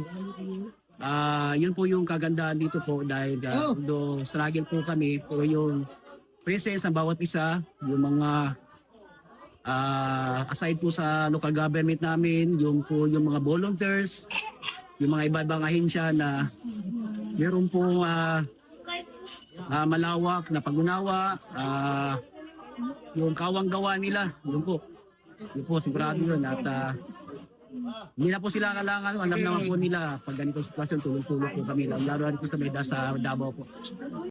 Ayon sa ilang residente, hindi pa nila lubusang matanggap ang biglaang trahedya at hindi pa nila alam kung paano muling magsisimula. Umaasa silang matutulungan ng gobyerno at ng mga nais magbigay ng tulong sa pamamagitan ng pagkain, tubig, damit, higaan at pinansyal na suporta. Patuloy pang iniimbestigahan ng Bureau of Fire Protection ang sanhi ng sunog. Sa mga inisyal na payag, sinasabing posibleng nagmula ito sa electrical connection ng isang bahay. Itinuring ang insidente ito bilang isa sa pinakamalaking residential fire sa Davao City ngayong taon. Mula sa Davao City, ito si Bombo Rayan Martinez. And this is Bombo Radio Philippines, the #1 and most trusted source of news and information. Basta Radio, Bombo! Diyan naman sa bahagi ng Western Visayas, itong isang Pagcor building sa Iloilo National High School pinasara matapos nakitaan ng malalaking bitaka kasunod itong lindol. Nasa 1,800 na mga estudyante apektado at pansamantalang mawawalan ng silid-aralan. May mga balita diyan ang Bombo Radio Iloilo. Idineklarang delikado para sa mga estudyante ang isang building sa Iloilo National High School matapos makita ang mga bitak sa gusali kasunod ng lindol noong Setyembre 30. Sa panayam ng Bombo Radio Iloilo kay Deborah Cecilia Fantilio, principal ng nasabing paaralan, sinabi nito na matapos ang lindol ay agad na nagsagawa ng inspeksyon ng mga engineer at natuklasan na hindi naligtas gamitin ang naturang gusali.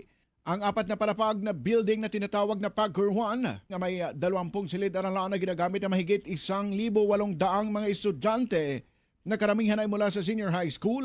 Ayon kay Fantilio, may maliit ng bitakang gusali bago pa man, subalit lalo itong lumaki matapos ang nasabing lindol. Bilang bahagi ng standard operating procedure matapos ang lindol, humiling ang paaralan ng inspeksyon, hindi lamang sa nasabing gusali kundi pati na rin sa lahat ng building sa loob ng paaralan. Agad nang isinara ang lugar at nilagyan ng caution tape upang hindi maggamit ng mga estudyante. Sa ngayon ay nagsasagawa ng alternative delivery mode, gaya ng modular at online classes habang ipinapatupad ang School Learning Continuity Plan at mga pagbabago sa schedule upang matiyak na magpapatuloy ang klase. May minor, major crack sa walls, sa beam, sa suspended slab. May mga diagonal cracking observed sa beam. Mga multiple cracks, may mga hairline to mga cracks. Ang recommendation dapat ipa-assess sa structural engineer.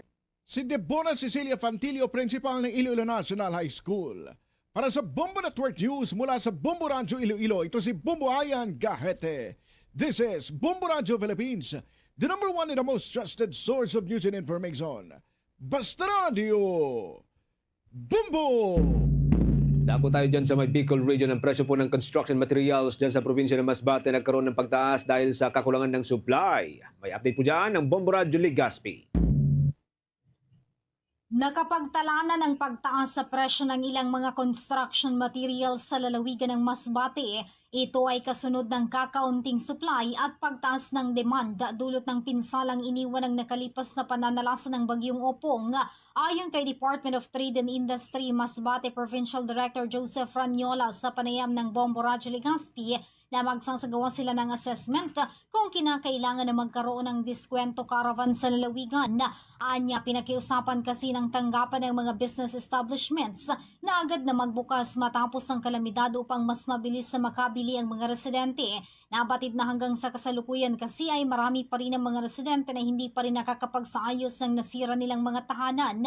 Samantala, maliban sa mga construction supplies, ay nag-iikot na rin ngayon ang augmentation team sa mga wet markets upang mamonitor ang mga presyo ng mga produkto na sakop ng tanggapan. We're going to assess today if there is a need for the national office to conduct a diskwento caravan in Masbate kasi nag-dwindle sa supply, especially so ng GI sheets, umbrella nails, and plywood po. But with respect to all other basic necessities and prime commodities which are under the jurisdiction of DTI, mas na-stabilize mi po ito kaagad. Yan ang ulat mula rito sa himpilan ng Bombo Radio Legazpi. Ito si Bombo Romela Sakayan Wandasan. This is Bombo Radio Philippines, the number one and most trusted source of news and information. Basta Radio Bombo! Tuloy-tuloy po sa pagsubaybay sa ating 32 fully digitalized AM at mga FM station gamit ang ating mga social media pages, mga kabombo. Pagkatapos ng Bombo Network News, pwede po niyong balikan at subaybayan ng mga programa ng ating mga provincial station gamit yung kanilang sarili mga social media pages. Sa Visayas area, sa mga taga-riyan sa may bahagi ng Iloilo Province at mga katabing probinsya, nariyan pong Bombo Radio Iloilo at ang ating news, music and entertainment station, ang Star FM Iloilo. Ganoon din po sa may Negros area, nariyan pong Bombo Radio Bacolod at Star FM Bacolod. Sa probinsya ng Cebu at mga katabing probinsya, nariyan pong Bombo Radio Cebu at Star FM Cebu. Sa Rojas area, mga kabombo, nariyan pong Bombo Radio Rojas at Star FM Rojas. Para naman sa mga kababayan po nating Akyanon, dyan sa may Aklan, nariyan pong Bombo Radio Kalibo, habang sa mga taga-riyan sa may Leyte Province at mga katabing probinsya, nariyan ang Bombo Radio Tacloban. Pagtapos na itong ating Oratio Impirata for deliverance from calamities. Almighty Father, we raise our hearts to you in gratitude for the wonders of creation of which we are part, for your providence in sustaining us in our needs, and for your wisdom that guides the course of the universe. We acknowledge our sins against you and the rest of creation, nature. We have confused your command to subdue the earth. The environment is made to suffer our wrongdoing, and now we reap the harvest of our abuse and indifference. Global warming is upon us. Typhoons, floods, volcanic eruption, and other natural calamities occur in increasing number and intensity. We turn to you, our loving Father, and beg forgiveness for our sins. We ask that we, our loved ones, and our hard-earned possessions be spared from the threat of calamities, natural and man-made. We beseech you to inspire us all to grow into responsible stewards of your creation and generous neighbors to those in need. Amen. Christmas is a time for sharing, giving gifts for everyone. What matters now is this Christmas we share the love. Mga kabangwat Star Nation, para sa ating Christmas countdown, 83 days to go until Christmas Day. Christmas we share the love. w.bomboradio.com. Follow us on Bombo Radio mobile app, Facebook, YouTube, TikTok, and X, formerly Twitter. Like, share, and stay connected anytime, anywhere. Oras sa Bombo Radio Iloilo, Philippine Standard Time. 1 minuto na nakaligad sa takna sining alauna. Balik na diri sa pagpangalagad sa bomboanay sa udto sa DYFM Bombo Radio Iloilo. Standby sa aton sining mga kabombo sa dugang mga balita kag impormasyon. Ang grupo nga nagapamatok sa modernisasyon ang payag sini nila too late na hero na kuno para sa kay Councilor Sedfrey Cabaluna saya sini nga patigayon nga privilege speech sa pagganigay man sa iya sini nga nasiplatan nga diferensya sa sining pagdumala sa nga pila ka mga kooperatiba. Check na bala ang dugang nga mga impormasyon kaupod sa kay Bombohana anda sa Bombohana sa report. Please go ahead. Ulihin na ang langyan na desisyon o kung langyan na nakitaan diri ang mga rason kag natugas ang Public Utility Vehicle Modernization Program o kag PUVMP diri sa mga syudad ng Iloilo. Sunod kay Mr. Elmer Foro, ang lead convener sa No to PUV Phase Out Coalition Panaybong Matcham. Matapos man ang nangyan privilege speech ni Councilor Sedfrey Cabaluna bilang chairperson ng Committee on Transportation na about the reason nangyan nakitaan nga madamo na sang mga nalubog sa utang nga mga kooperatiba sa syudad ng Iloilo bangod man nga nag-dive diri sa may PUVMP nga isa man ang syudad ng Iloilo ang nagpanguna sa nagpatigayon o kung nagpatuman mismo sa PUVMP sa syudad. And subong nakitaan na diri ang nanginusulta nga kung sabihin daw matawag nga hindi handa o kung hindi ready diri ang Department of Transportation sa ila diri nga ginapatuman nga ginahandom nga modernisasyon sa pungsod Pilipinas. Madumduman ang PUVMP gin-launch o kung ginunsyar sa 2017 sa Department of Transportation sa idalom ni former President Rodrigo Duterte administration. Kag ang goal siniman ang ma-modernize ang public land transportation pinaagi sa pag replace ang mga PUV nga mga jeepney, traditional jeepney agud man sa ginahandom nga mas safe, efficient kag environmentally friendly nga mga salakyan. So ang specific aims with din ang naga-include man sang pag-reduce sang emisyon sa mga traditional jeepney. That's why nga padala kag bakal ang ining mga modernized jeepney sa subong modernized buses nga mga matawag diri sa mga syudad sa Iloilo agud nga ma-improve diri ang safety, ang comfort, reliability kag ang transport sector sa modernisasyon sa syudad sa Iloilo. So ang iniman ang naghalin ini sa pag rationalization, ang planning kag abaton man sa Iloilo City ang ining modernisasyon sa pinaagi sa pag implementar sang PUVMP sa subong sang tion nga pag hatag sa privilege speech ni Councilor Sedfrey Cabaluna sa regular session.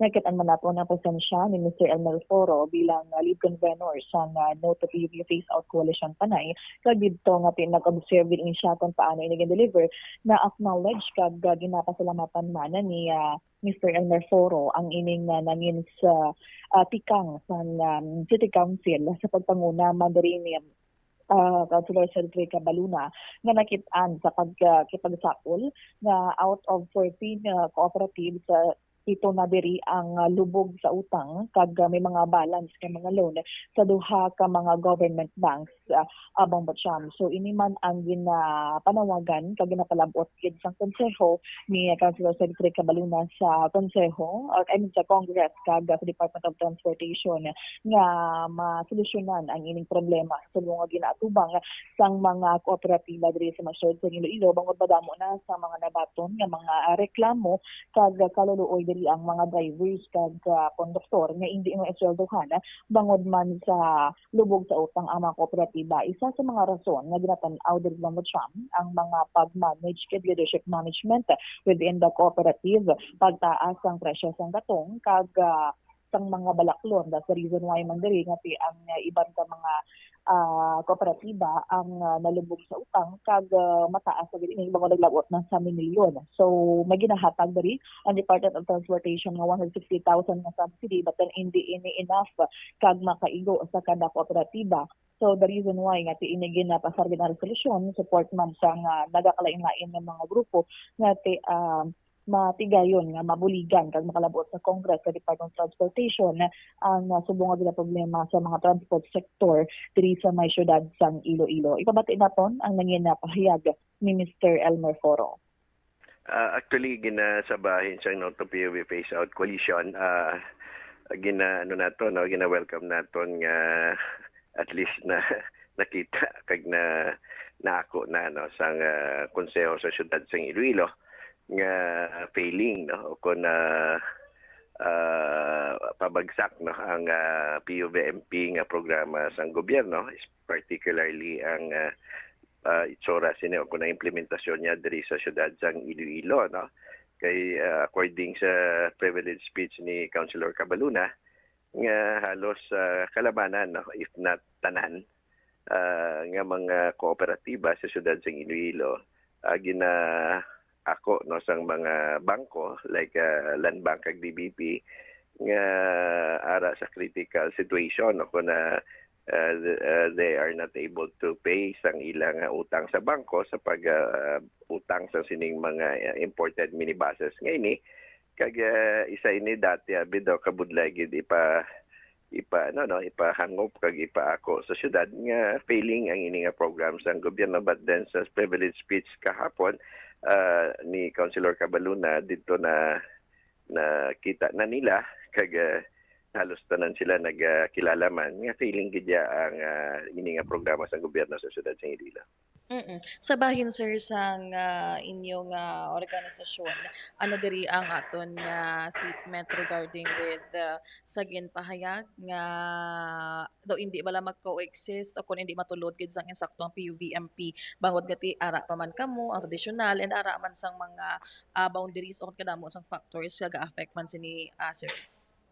Actually ang gina-appreciate naton to nga nakilala nila nga failing ang POVMP na failure gid siya na kag actually tingala tagani nga bago lang niya na recognize ang syudad sang Iloilo nga sa national nga level ang Congress, ang Senate no ang no other than the former DOTR Secretary Vince Dizon kag bisan magani ang ang presidente sa Pilipinas si BBM nag-recognize ng hindi viable ang POVMP sa subong no, but then ang ilang rason kung nga hindi siya viable bangod sa presence ang traditional jeepney is wrong no, but silingon na tama ang sitwasyon pero sala ang pananawan nila kung anong nag-cause ng failures ang sining POVMP no, kaysa tuod lang ang failures ng POVMP ginkilala nationwide no sa mismo sa mga matagas nga opisyal sa gobyerno. Its failure bangod gindali-dali ini no, ginpalpak ini wala ini na preparahan no kag of course hindi siya masarangan ipatuman subong kag bangod man sang gindali-dali ini kag palpak no kag bisan ang gobyerno naton way ganising allotted budget para diri dira naton nakita nga failure no kag hindi without saying pa sang mga anomalya nga nagaluntad within sa mga kooperatiba no nga nagpalala pagin sang failure sini no.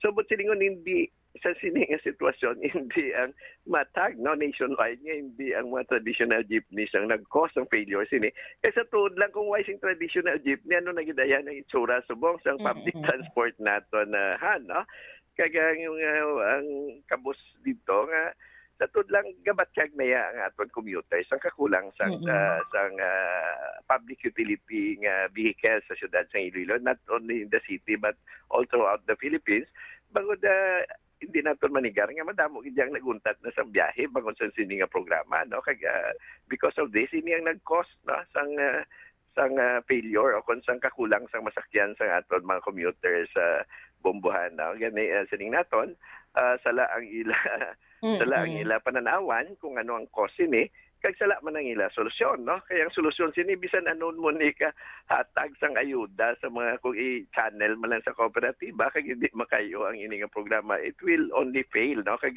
sa tuod lang magarisgo pa sang kaban sang gobyerno ang gobyerno naton sang budget nga mangin failure man lang ang punta sini so ang aton diri nga ginatanaw diri dapat siya utatunan na ini i-review mayo tunan mayo kag particularly sa syudad sa Iloilo actually hindi nga ang salaman diri nga ginabasol nila dito sa Congress kag sa DOTR ang ini nga programa, but then sa tudlang may salabton man ang syudad, no? Ang pagpatuman nila mismo, no? Sila mismo nag-ako nga one of the first LGUs nga nag-implement sa PUBMP Iloilo City.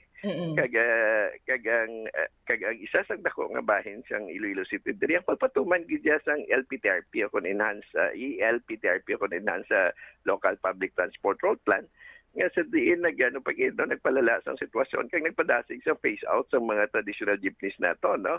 Kag tansya ko ang pinaka dapat timon sa syudad, no, dapat mismo ang LPTRP suspendanay para matunan diwat kag sa sinaialawan na yung tanan nga traditional jeepneys nga makabiyahe kay kung hindi ang kaluluoy diri nga aton commuters, no, bangod sang sitwasyon sang mga modernized unit nga niyo kon mga imported minibus kag bangod sang kakulang na sang masakyan diri kung hindi nila ini pagtagaan sa atensyon gilayon.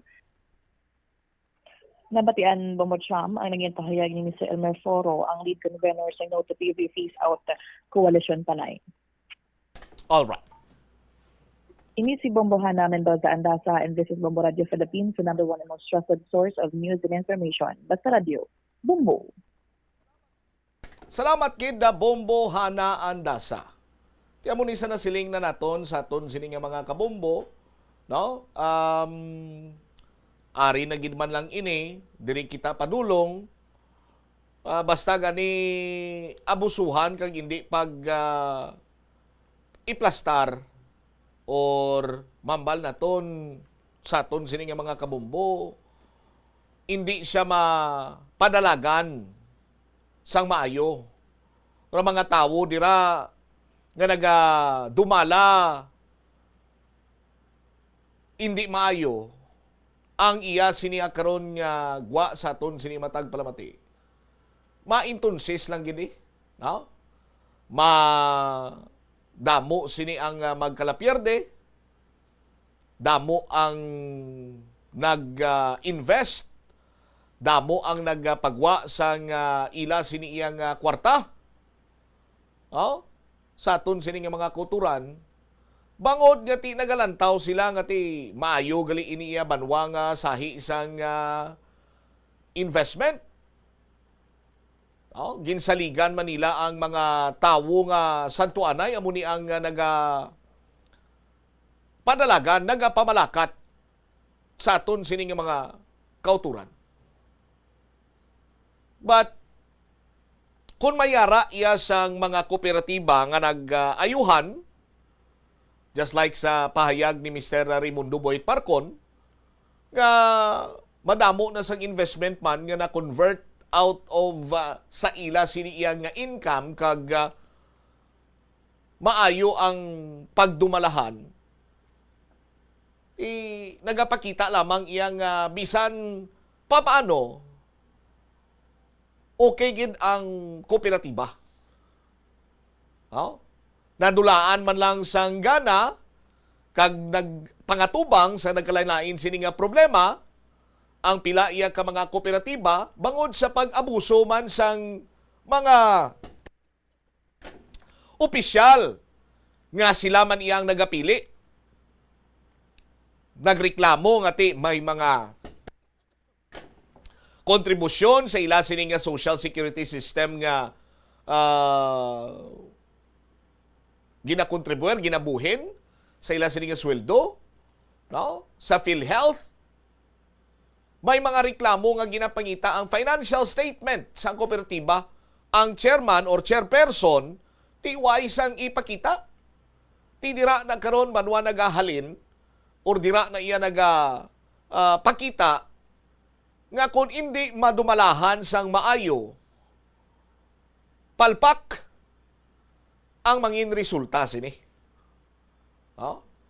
Una bes giraan sa pag-implementar sini sa aton yang mga kuturan. Daw kasubong lang yang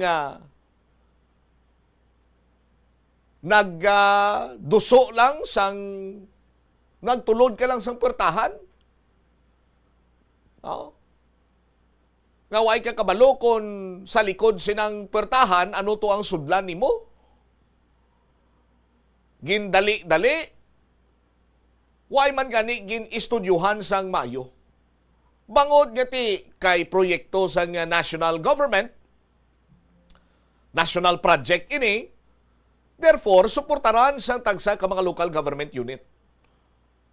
Why man lang sila iya nagkonsiderar nga ti hindi man niya palariho ang tagsa ka local government unit in terms sang mambal naton ang lugar.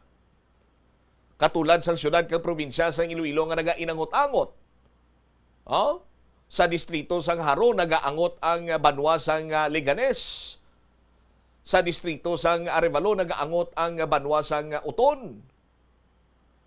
Ang distrito sang Haro nagaangot sa banwa sang Pavia. Nga kung balik-balikan tapasaton sini nga mga kabumbo, very problematic ang nangin resulta sini kay madamo sang wala sang sakyan. Later on sa aton sini nga mga kabumbo, na amat-amatan, na revise, na amend, do nagsanto, tibisan pa paano naka-coop up o galing, ginsulod naman sang korupsyon. Nga ang mga driver, operator, or miyembro sang kooperatiba, ginasukot sinilang ilang ang mga opisyales, may kantanan sa kung anong estado sang or financial state sang ila sini nga kooperatiba, ti way sang may ipakita. No? Ang mga ginpang-utang sini iya nga mga minibus ti kalabanan sini China-made. Ang iban sini gani gambal nga Euro 4 para kunong ang makina environmental friendly. Sa una, pero subong kung manotisyaran mo magboylo ining mga minibus, pwerte man ka itom ang ginabugasan ng aso. Why man sang kinalis kang kinalayo sa sining mga traditional jeepney nga kuno dapat na i-phase out. Oh. Tino kasubong amo man gyapon, nagdako lang ang salakyan. Ang iban abiti, air condition. Oh.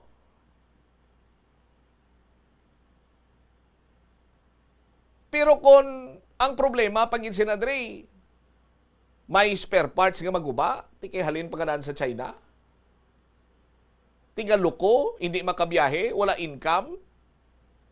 Ang iban sining mga kooperatiba, hindi na maka-coop up sa ila sining expenses. Sa ilang sweldo, contribution, sa pagbayad sini nila sa ginutang nila sa bangko. No? Nga daw kasubong iya banwa nga pinangtipon sila sang gobyerno, ginpasalig nga ini sila ang may maayo sini nga palabuton, sang nakonbinser, gulpiada lang sila nga gintalikdan. Kay kung mag-follow up ikaw, mamangkot ikaw sa Land Transportation Franchising Regulatory Board, ilisipon lang ang concern nga sarang nila nga makiter kay ginatudlo nila sa Cooperative Development Authority kay kooperatiba na niya kuno mo. Oh. Kantuan mo ang Cooperative Development Authority, tudlo man kanila balik sa LTFRB at ila na niya concern. Kag hindi naman maglibog ang ulo naton nga kung si Secretary Vince Dizon sang siya nagapungko bilang Secretary sa Department of Transportation, mambal siya nga way matun-an ni Mayo, ibalik ta pabiyayon, patugutan ta nga magbiyahe mga traditional jeepney. Si President Bongbong Marcos, mambal man nga do hindi epektibo, amo sinimo santo, negative ang unod sang ila sinima statement, kiti ano ekspektaron mo? Kay proyekto ini sang Duterte administration. Oh. Pero kung before ini ginimplementar, no, may mga ginpatigayon anay abing experimental or pilot testing, gintunan sang tagsa ka mga regional director sang Department of Transportation, the LTFRB, LTO, with proper coordination sa mga traffic management office sang tagsa ka local government unit, ginplastar sang maayo, kunti tingob kun tani ang pag-implementar sini. Ugaling, kiti, mga informasyon sa itong aton sini nga nabaton, nga ginadalian para nga makalon kay may komisyon nga ginasiding. Nga kung sa diinti, korupsyon managyapon, isa managyapon kasahi isang korupsyon. Sa aton sini mga kabumbo.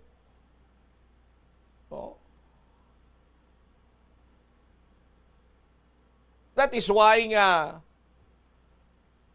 total rin na ginman ng kita pakanto sa modernisasyon or modernization, why not hatagan ta sang isa pagidliwat iya kakay gayunan. Nga magpatigayon sang matuntuod sini nga pagtuon, tadlungon, kag hatagan sang nagakaigo sini nga ahensya gidya sang gobyerno kung iplastar sa bahin sang CDA or sang LTFRB nga ang concern sining mga kooperatiba ang nagakadapat nga hatagan sa nagakigo maing tilupangod. Kiti, kung si Councilor Cabaluna pa, o DOTR nagplano, sila nagduso, pag duso, ano man lang ang mga ayuda ang ginahatag sini nila? Hindi man makatrespasser sa iban siniya nga yara sa brink sang pagkapamurdoy or pagkaputo. Ang iban ginpalagyo sa ila siniya nga mga opisyal sa kooperatiba ang ila sini nga pundo kay nakita yan nga why na sang pakantuan sini. Ti dapat siniya kay butang ko sa nga mo sini kadako nga kantidad sang kwarta, dapat mabawi ko ni, dapat may ginansya ko, bahala na kamuda yan na yun.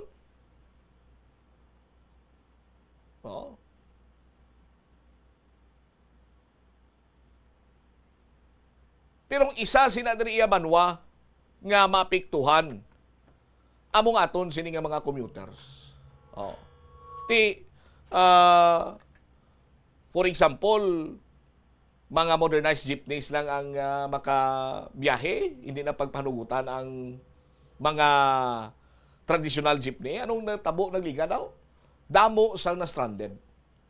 Sa privilege speech ni Kagawad Sidfrey Cabaluna, ganyan ang ambalya. Dapat may ara ni sila sang target number nga isa-isa kadlaw, kapilatos lamang libot o kapito. Ting iban kuno kaanom lang. So, may lalagson pa sila kag kulang gid sila. Para iya nga maka-cope up sila sa ila sini iya nga daily expenses.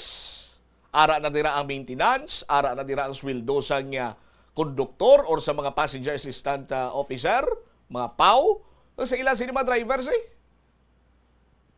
Kag sa ilaman sini nga pang kabilugan nga income nga mainugbayad sila sa utang nila sa bangko. Tiyan mo sila sa aton sini nga mga kuturan. Dapat ang gobyerno iyamong nagapalibog sa kung anong mga nagakadapat sini nila iya nga himuon para nga mangin conveniente kag matawhay. Ang pagpalangabuhi, pagpaningkay-singkay sang mga ordinaryo sini iya nga pumuluyo. Yang nagagwa sini iya karon nya banwa kung wala man lang sang reklamo bisan nagagunto na. Duway man lang niya sa bungog sa aton sini mga opisyales. Kung may ara gid man naghatag sa nagakigo nga pagtamod do medyo ulihin na, but amo nagambal ila nga it's better late than never. Kung may mga iduso dira si Councilor Cabaluna, ti kabay pa nga makabulig. 24 minutos na nakaligad sa takna sining alauna. Pagbalit nato na banwa. Pinakamahal nga waiting shed nga na salapuan sang Bombo Radio ara sa Katilingban mulo nagabalor 798 milyones pesos. Kapin 800 milyones pesos. Ang itsura, amo sinao? Oh, may apat ka daw huruhaligi, may plungkuan nga wala sang sandigan sa likod, gatanga ang atop. Tikon mag-ulan, basa man ang gatindog o kuragapungko dira. Kung mainit, initan mangyapon ang nagatindog o kuragapungko dira.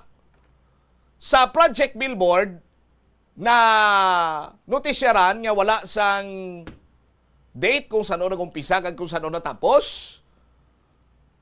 Tuway ba nabutang kung saan naghalin ng pundo nga gingamit sila diri? Pinamangkot ang kapitan. Hambal sa kapitan. Why ko na yan nag-request ang amo sina iyang sahi sa project ha? Pasi ang previous guro nga punong barangay. Pinamangkot sa mumburadyo ang previous punong barangay. Timbalas niya, why mo ko nag-request ang amo sina iyang proyekto? Oh, ati sino nag-request ang amo sina nga proyekto? Bot silingon nga why isang coordination ang Iloilo City Engineers or Engineering Office sa mga barangay kapitan. Di daw amo man ibala ang isa sa mga rason kung nga ginahusisa karon ang mga proyekto kag ginadudahan nga palpak kag delayed. Ginapangita ang mga posible ghost project. Kay ang mga kapitan kung pamangkuton mo ang tinaga nga nagakawa sa baba sa mga punong barangay diri sa syudad sa Iloilo na intonse sa mga proyekto sa idalom sang Iloilo City District Engineering Office kayo man wala sang proper coordination. Oh, pero ang proyekto ya sa Iloilo City Engineering, yung sa Project Billboard nila, muna mo Iloilo City Engineering Office. Nahumanyaw, kumplito. Oh. Why lang aling takabalo kung sa dinahalin ng budget. Why takbalo kung sa nung inumpisahan. No? Ang mga kapitan, why man kabalo. Ang anay kapitan, why man kabalo. Tiyan, why man sa proper coordination ng Iloilo City Engineers Office sa pagtukod sining proyekto. Kag damo ka pamangkot nga kapinot 800,000 ginyaw. Balikan tayo ni matapos ang pila ka importante nga mga panumdum. Kung ikaw isa ka chess lover, yaring pila ka brain benefit sa paghampang sini. Kag kung wala ka nagahampang sini, umpisahin na. Sunod sa pagtuon ng paghampang sang chess makabulig likaw sa Alzheimer's disease. Bangod ang utok nagatrabaho kaangay sang muscle, nagakinahanglan ini sang exercise agud mangin healthy kag malikawan ang injury. Magluwas diri ang paghampang sang chess ang nagapa-improve man sang concentration, memory, creativity, kag problem-solving skills kag napamatud-an man nga nagapaalam. Naga-subscribe bala ikaw sa mga serbisyo nga wala mo man ginagamit. Halimbawa, ang balayran mo na bala para nga makalantaw ikaw sang movies. Pero sa tuod lang, wala naman ikaw tiyempo nga maglantaw sini. Hapos lang libatan ang bulanan nga mga subscription sa streaming services kag mobile apps. Kag wala ka lang nakadipara, ma-charge na ini sa imo nga bank account bisan nga wala mo man regular nga ginagamit. I-review gid ang imo nga ginagastuhan sa mga charges kaangay sini. Kag ikonsiderar man ang pagkanselar sa mga hindi kinahanglanon nga mga subscription agod nga mas magamit mo ang imo kwarta sa mas kinahanglanon nga mga butang. Ini nga pahanumdom ang ginadulong sa imo sang the #1 and most trusted radio network in the country, Bombo Radio Philippines. Basta Radio Bombo! Yari ang mga simple nga pagi agod makakinot sang tubig. Magpamunyag lang sang tanom kon ginakinahanglan kag nagakadapat. Magtala na sang adlaw kag oras sang pagpamunyag sa mga tanom kag sundon ini. Bunyagan sa makaisa lang ang mga tanom sa sinang adlaw. Antes maglas 9 sa aga ang mas nagakabagay nga oras sa pagpamunyag agod nga mas makapanalupsop ini sa mga gamot kag mangin available sa bilog nga adlaw. Nagasala ka bala sa imo nga tulunan kag daw hindi ka makahibalo kung ano ang imo nga unahon? Kung magtuon ikaw, siguraduhang anay nga nakakaon ikaw sang maayo agud nga maka-function ang imo nga utok. Kung gusto mo ang snacks, siguraduhan man nga napreparar na ini antes pa man ang imo study time. Bangod basi, mawili ikaw sa pagkuti sang imo nga pagkaon kag ma-distract ikaw sa imo nga tulunan. Siguraduhan man nga tapos na ang imo nga ulobrahon sa sulod sang balay para nga makalikaw sa interruption kag para sigurado naman nga maka-relax ikaw. Plus wala di Iloilo, Billboard of Activities for September 28 to October 4, 2025. Ang October 3, among first Friday of the month. Ang 3 sa 12 ka mga promesa ni Jesus nga ginhambal, pinaagi kay Sister Margaret Mary Alacoc para sa tanan nga mga devotees sa Sacred Heart of Jesus. I will establish peace in their homes. I will bestow abundant blessings upon all their undertakings. I promise you in the excessive mercy of my heart nga ang akon all-powerful love ay gahatag sa tanan nga magabaton sang Holy Communion sa First Fridays sa siyam ka consecutive months. Ang grasya sang final perseverance. They shall not die in my disgrace, nor without receiving the sacraments. Ang akon divine heart among ilamang in safe refuge in this last moment. In line with this, ginaagdang tanan nga mag-attend sang First Friday Mass to honor the Sacred Heart of Jesus sa El Puente or The Bridge sa October 3, 2025. Mag-aumpisa alas 5:30 sa hapon. Ang Retro Band kaupod sang ila great selection of old songs. Ang natalana nga maghatag sa inyo sang one great and exciting musical show this October 4, Sabado, sa Concert at the Plaza. Mangininyo umpisa alas 6 ang gabi. Sa tion sa musical show, napulo ka mga matahom nga Plazuela de Iloilo, special edition mags kag madamo pa nga iban ang igaparafol sa masuki sang Plazuela de Iloilo. Sa Oktubre 5, Domingo, ginaagdang tanan nga mangin kabahin sang Eucharistic celebration nga pagkahiwaton sa El Puente or The Bridge sa among adlaw, alas 11 sang aga. Sa tion sang Holy Mass, ipangamuyo naton sa Ginoo nga padayon nga i-remind ang mga lideres ang aton pungsod nga ang ila power is meant to uplift the lives of the common people, not to destroy it. Plazuela de Iloilo, we remain to be one with you in a common hope for a better community and a progressive country in 2025. Ang kalibutan ginakabugusan sang 71% sang tubig o kun kadagatan. Kag ang kadagatan nagabulig sa pagtugas ng tubig nga aton mainom kag hangin nga aton ginahaklo. Gani aton halungan. Minutos na nakaligad sa takna sining alaw na balik na diri karon sa pagpangalagad sa Bombo Anay sa udto sa DYFM Bombo Radio Iloilo. Standby kay check karon ato ang balita ni Bombo Jomar Villa. May kantanan sa sining kontrobersyal nga waiting shed sa may katalingban na mulo nga nagabalor sa kapin 800 sa mil. Lapit na lang mag-isa ka milyon ba?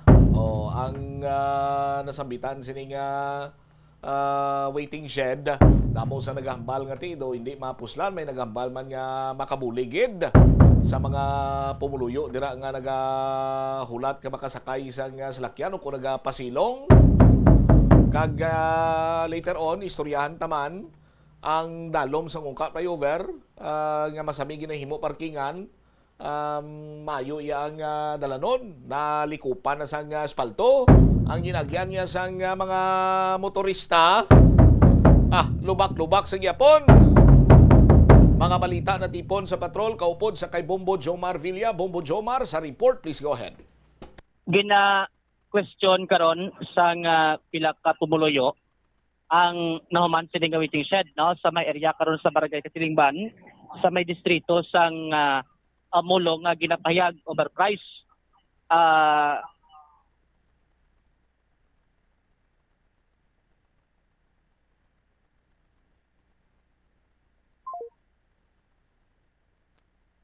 Nautod si Bombo Jomar dahil lagid no sa aton sining mga kabombo balikan tang iya sining linya in a while driman sa aton sining pagpangalagad sa palatuntunan na Bombo Hanay sa udto no kanang talang linya ni Bombo Jomar sa pagplastar sining balita sining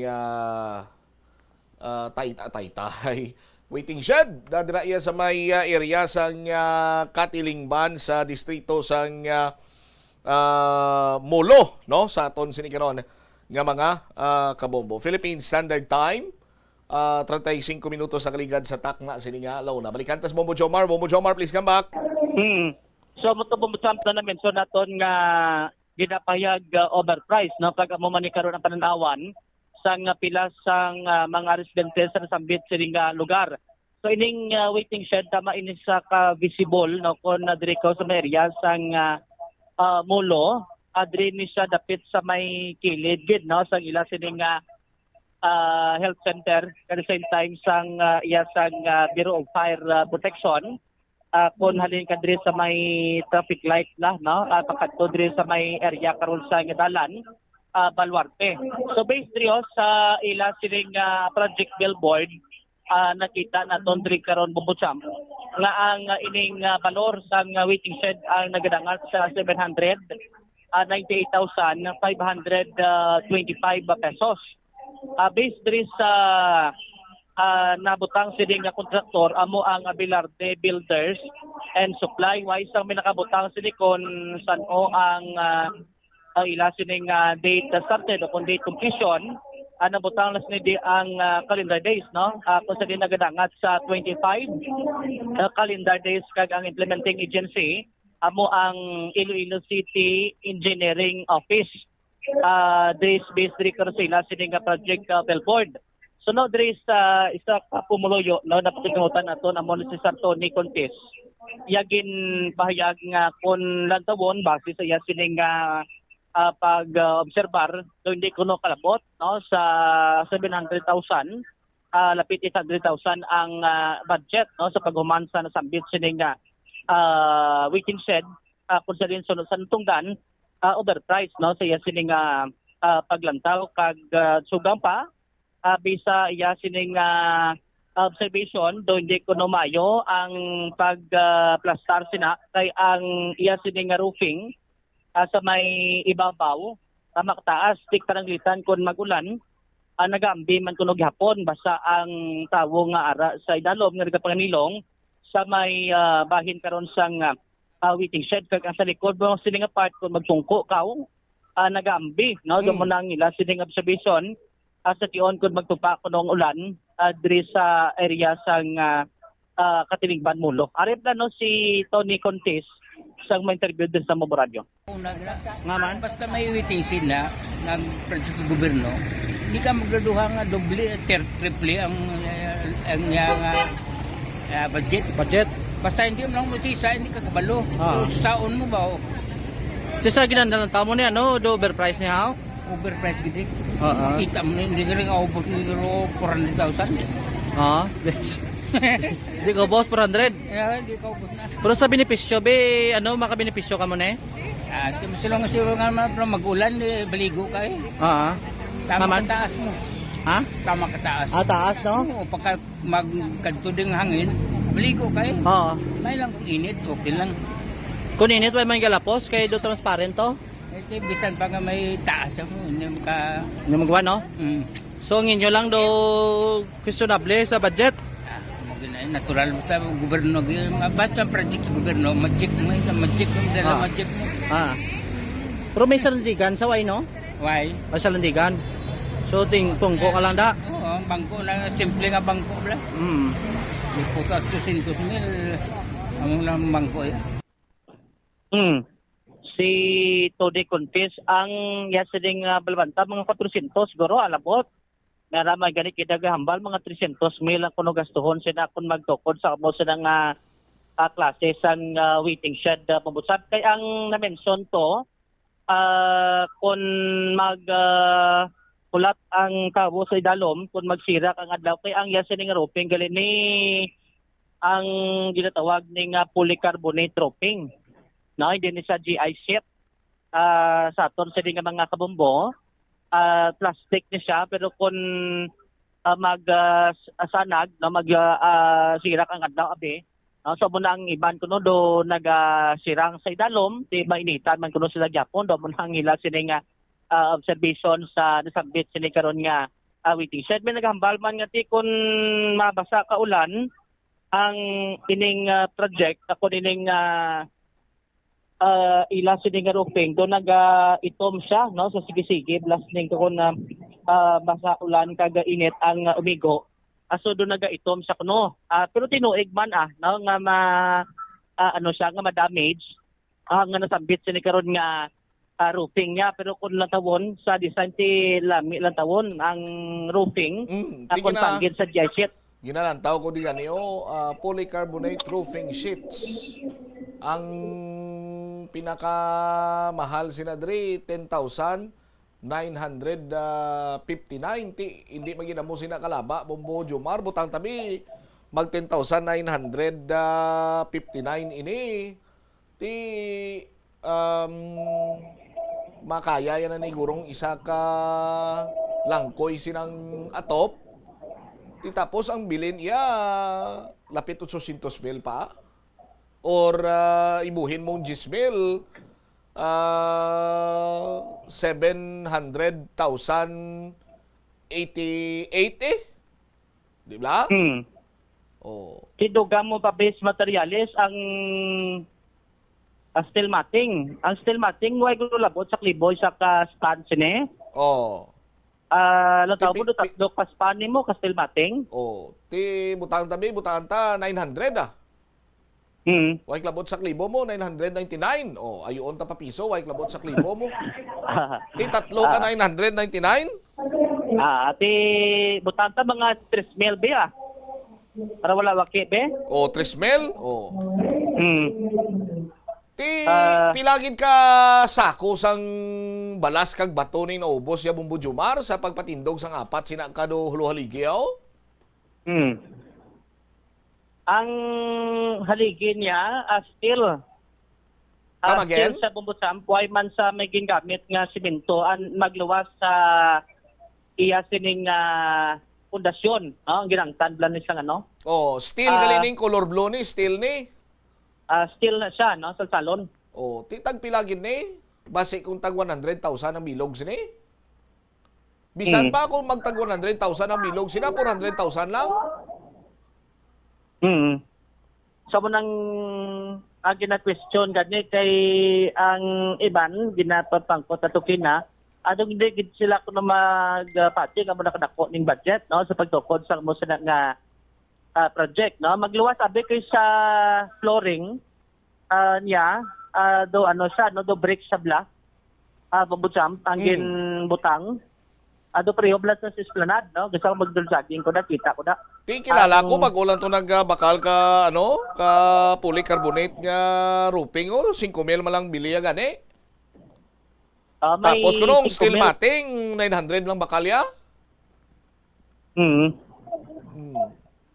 Kay gamito niya to nga atop-atop kag divider sa iya mga manukan.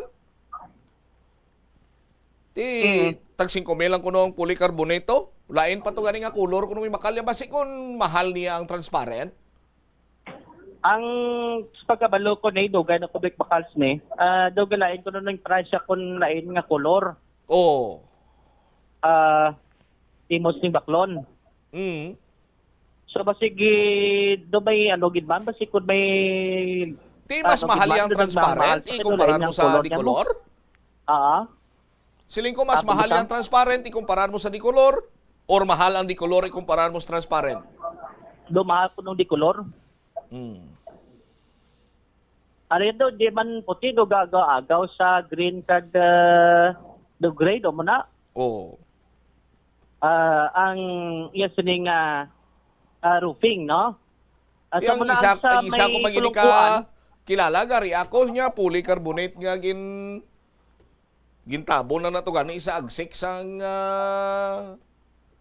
CR to ka mga workers namon? Amo nang may nakambal kinasakon tong isa individual. Hindi gid man kuno ni hambal nga ipang bato mo sa ulan kag init kay kun may initan kuno ni ado grastig sang magabok. Ti 798,000 dasing magabok. Amo nang observation no sa pila ka mga residente sa lugar. May kambal ganito sa 798 ngunong 798 budget. Di makatindog ka nilik balay nga bungalow mo. Tindog na may istara na ganita yun. Kung amo sila nga budget, no? Ang iya sining kulungkuan, still man siya, no? Like sa sining mahuting shed nga simento, nga misal di kanila siya still. Bumbusa may naghambal gani kina-interview naton ding isa presidente. Tindo kaya lang siya bisan wala kuno sa landigan na. Ang 798,000 ni Bumbo Jumar tama na ni kadako nga kantidad. Kay may kilala ako nga ang gasto ya patindog sang iya sini nga balay mga 600,000.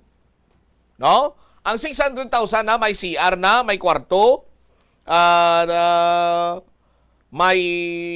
gingamit ng mga materyales, steel, no? Pati pa ang long span nga mga atop, dala na datanan 600,000, no? May labor pa na 600,000.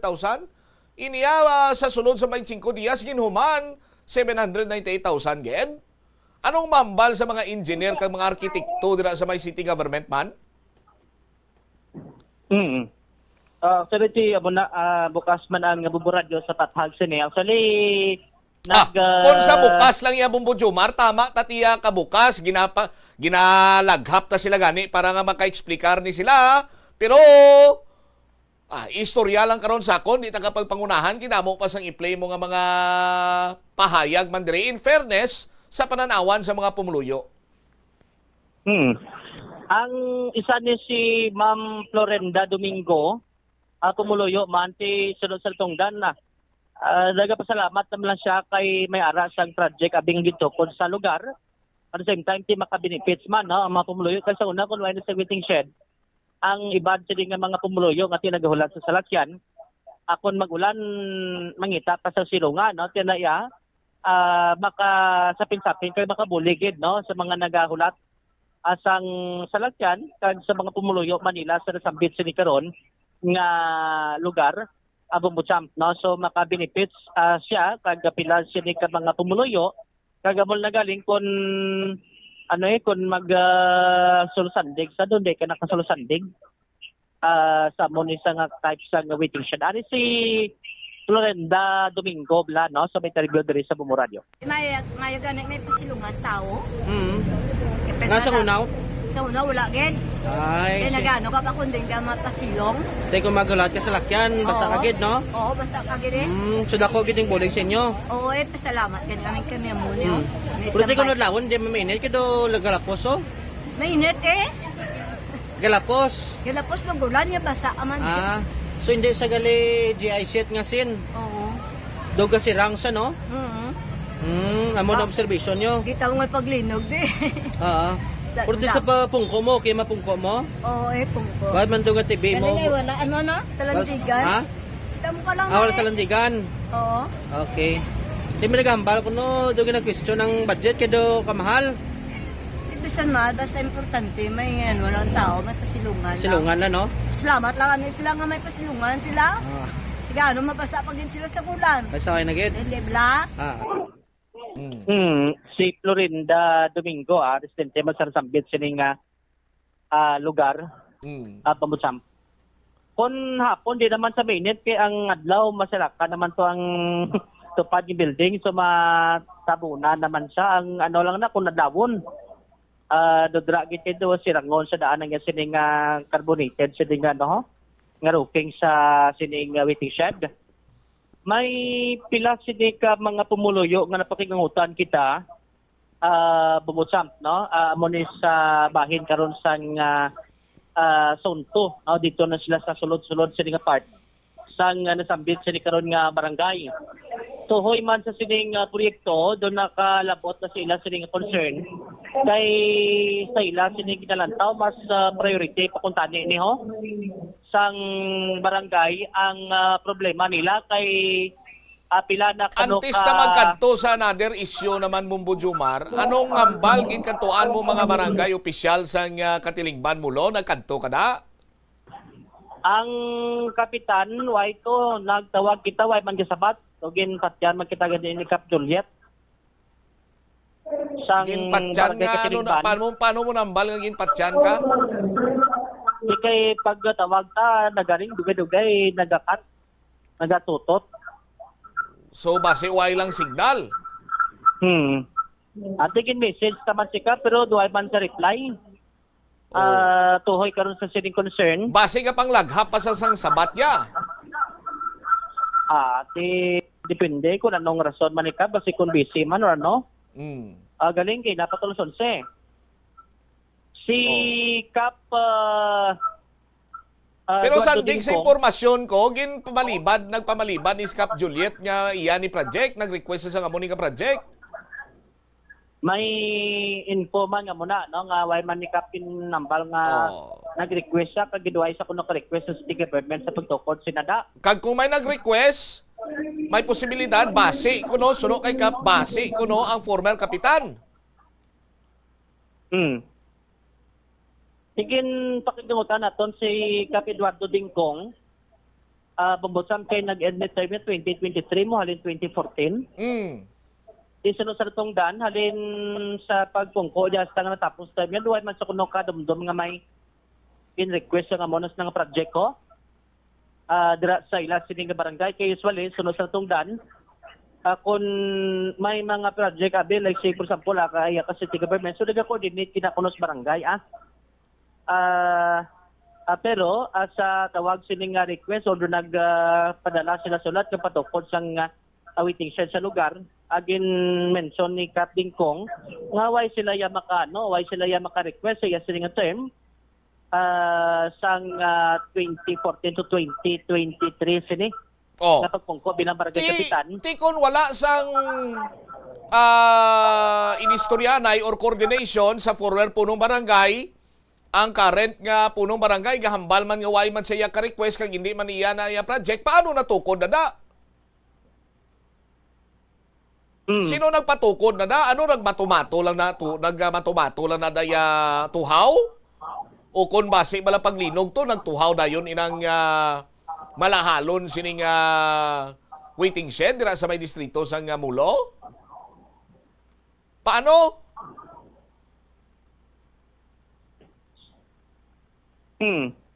Amo na gani kay may information man nga sunog gani kay Kap nga doanay administrasyon kuno na da ang part sa pagtukod o kudugin request ng pagtukod sa sang waiting shed mo na gani nga gina-reach out naton si Kap Juliet galing hindi man sang contact o ay man sang reply kung pa-confirm gid man ni Kap Aki no kun gapatudlo patunguro mo noy sa batya. Ati kun ang punto mo sila kun yate wala no ni ti way man sang way man gid sang isabat nga do. Kag do way sa may maako karon kay ang city government do tiko man ang bibig sila diri tuhoy sa malahalon sa 800,000 kapin 800,000 nga tawagan ini waiting shed nga kung gainit, initan ka man, kung gaulan, basa ka man. Doosik lang niya sa pundo. Doosik lang ni kwarta sa pumuluyo ni. Why man da nila ginbutang ang kundi nahalin ang budget. Why man nila ginbutang dira kung sano ginumpisahan kung sano matapos, basta 25 calendar days lang. Mangkuton mo ang kapitante. As per information, why man siya nag-request? Ang anay kapitan, why man? Kaya why nag-coordinate ang city engineer's office sa mga barangay? Sa mga punong barangay? Why sila kinalis sa Iloilo City District Engineering Office kung namo sini? Hindi mo labong Bujumar? Sa mutong nga ambal ni former Kapitan Eduardo Dingkong, nga kung may mga project ang city, coordinate gina sa mga barangay mo. Ibutanta kung may based ang coordination kay Kap, basi kay Kap Juliet, galing siya mo ambal ni Kap, hindi man sa mag-confirm nga sa yat time na. Tikon, hindi kay Kap Juliet, hindi kay Kap Dingkong, iya sang City Engineering Office sa proyekto, anong mambalayhan ni Mayor Inday Raisa Triñas? So, sino ang maalam nga nag-ubra sila?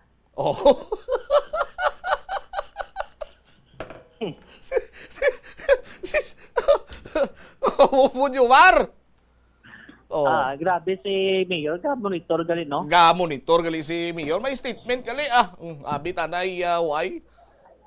Bisan si kong jam-jam, may reaksyon man sina diri Bumbo Jumar.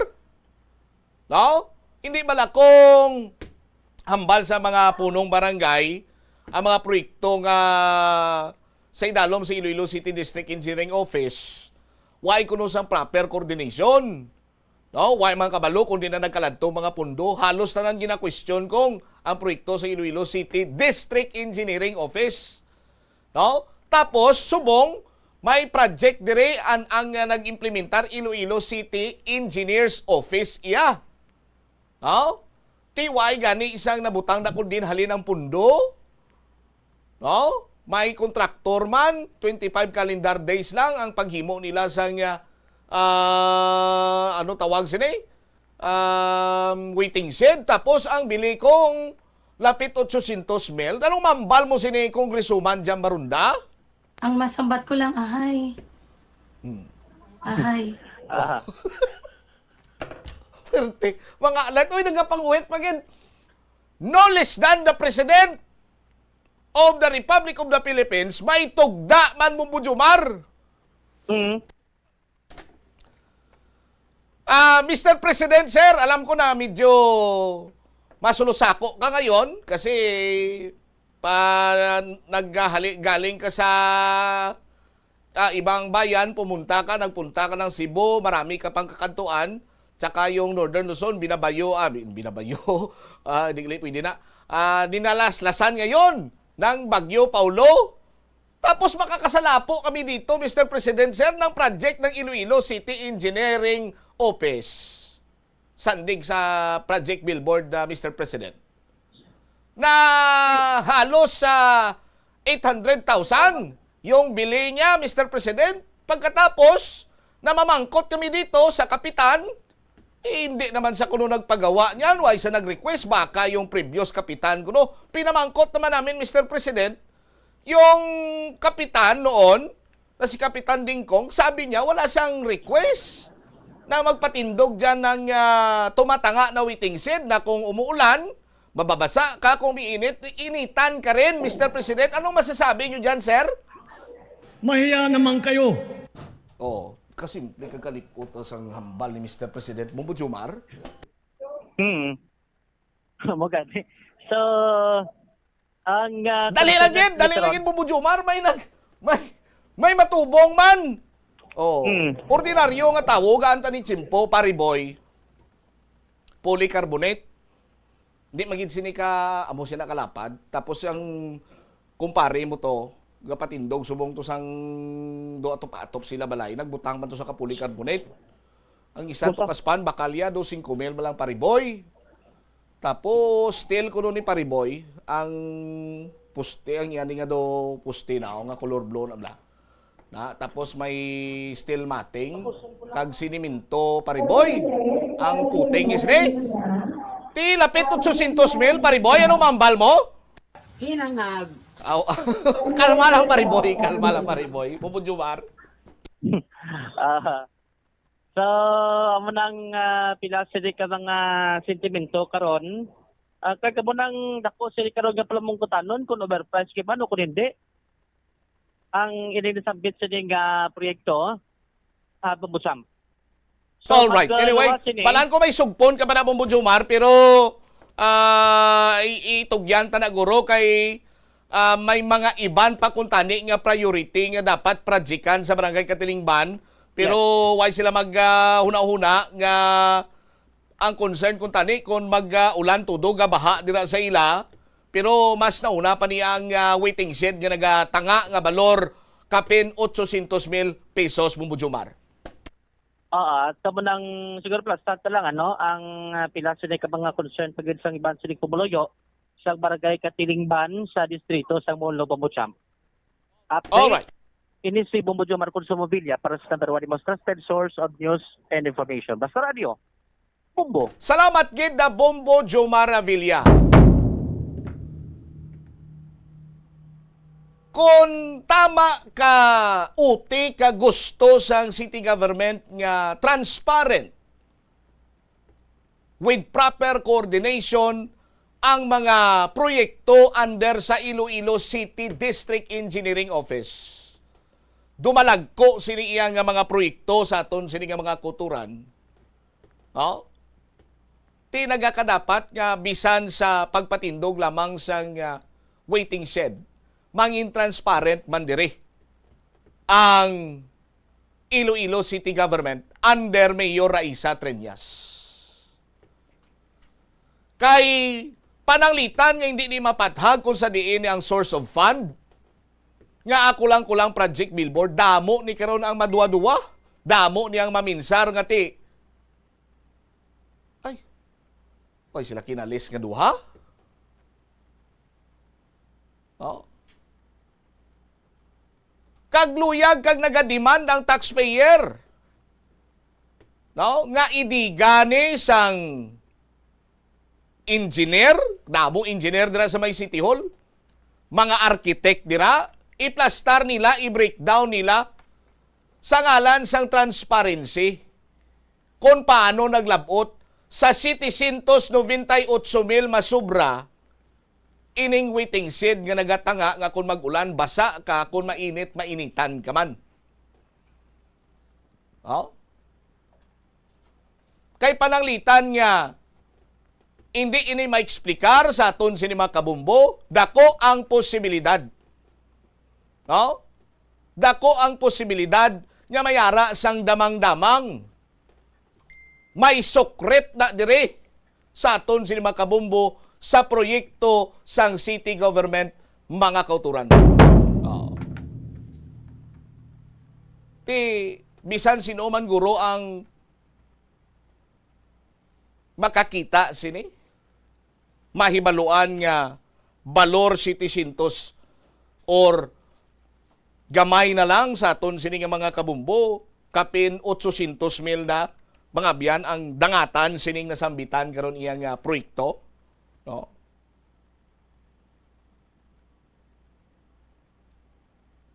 Oh.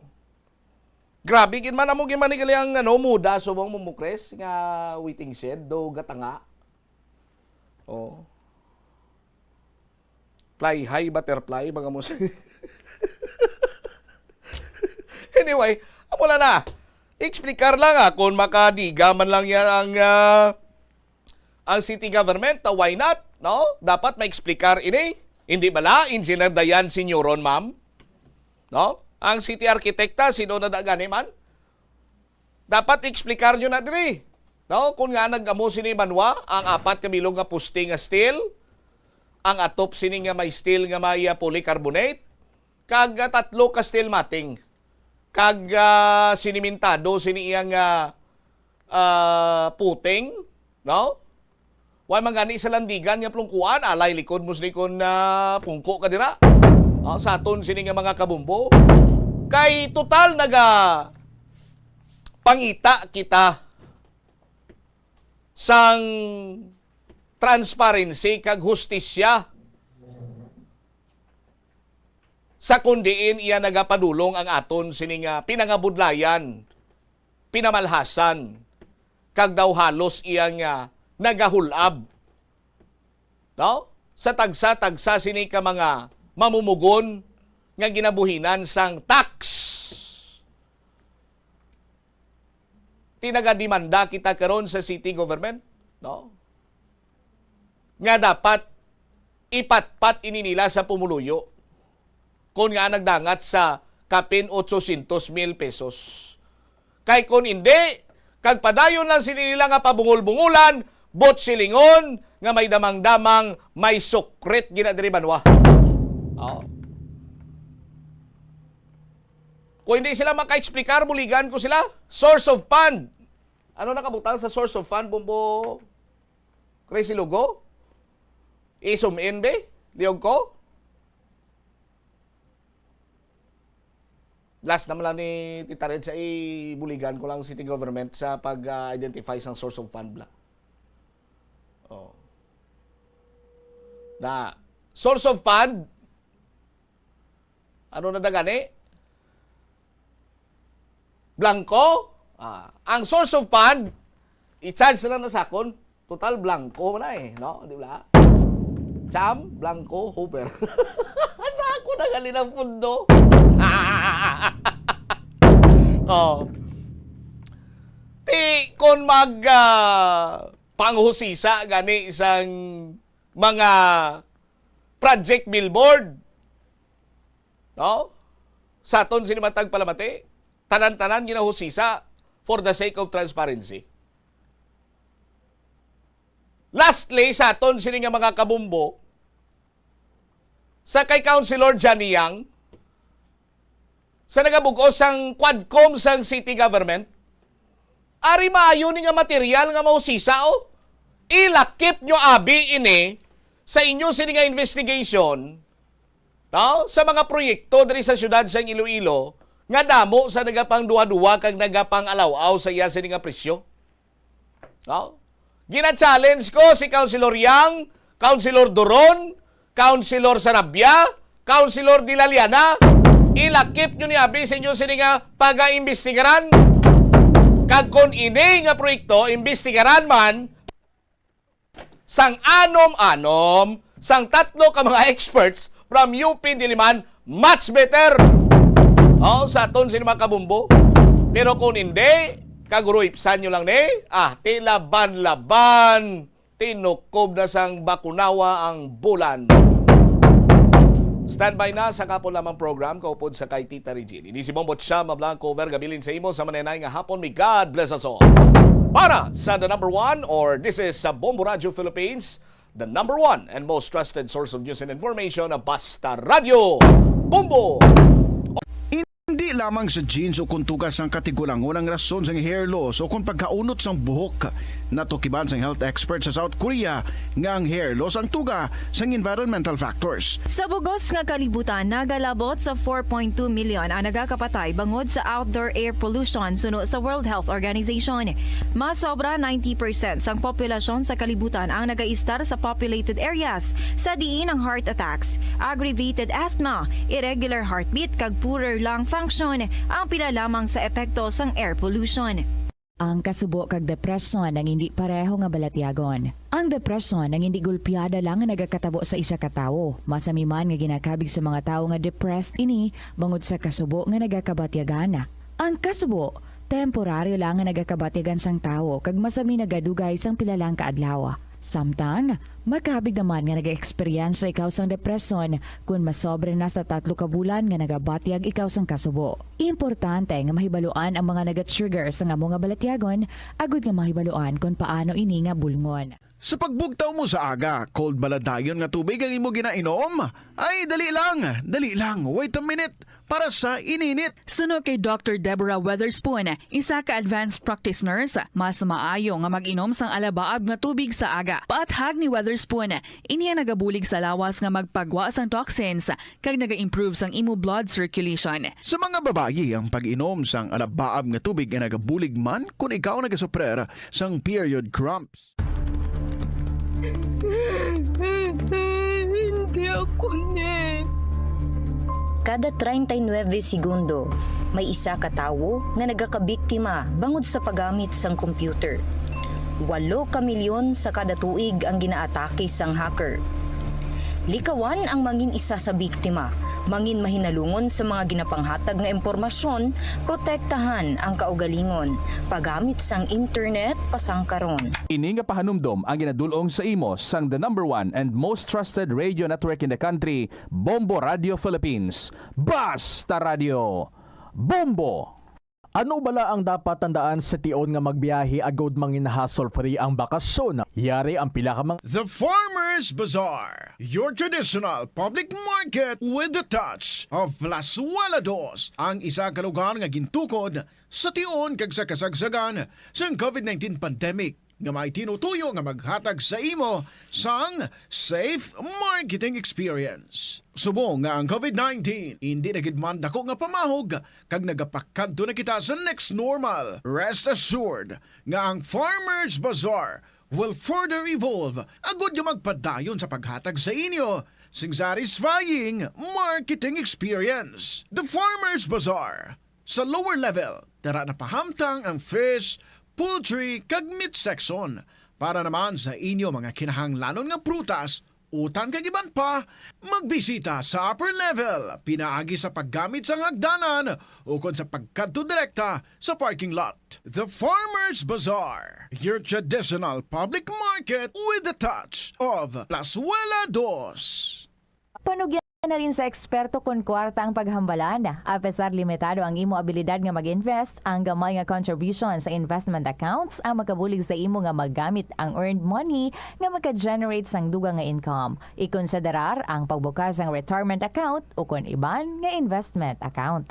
Ini nga pahanumdom ang ginadulong sa imo sang the number 1 and most trusted radio network in the country, Bombo Radio Philippines. Basta Radio Bombo!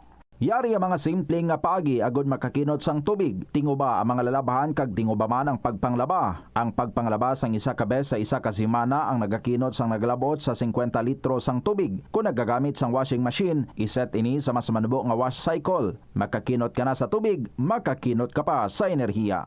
Nga, ginadubilian ang illegal nga droga. Makamamatay. Ang nagagamit sang shabu posible mapatay tungod sa cardiac arrest o kung hindi gani tungod sa drug overdose. Makaguba sang lawas.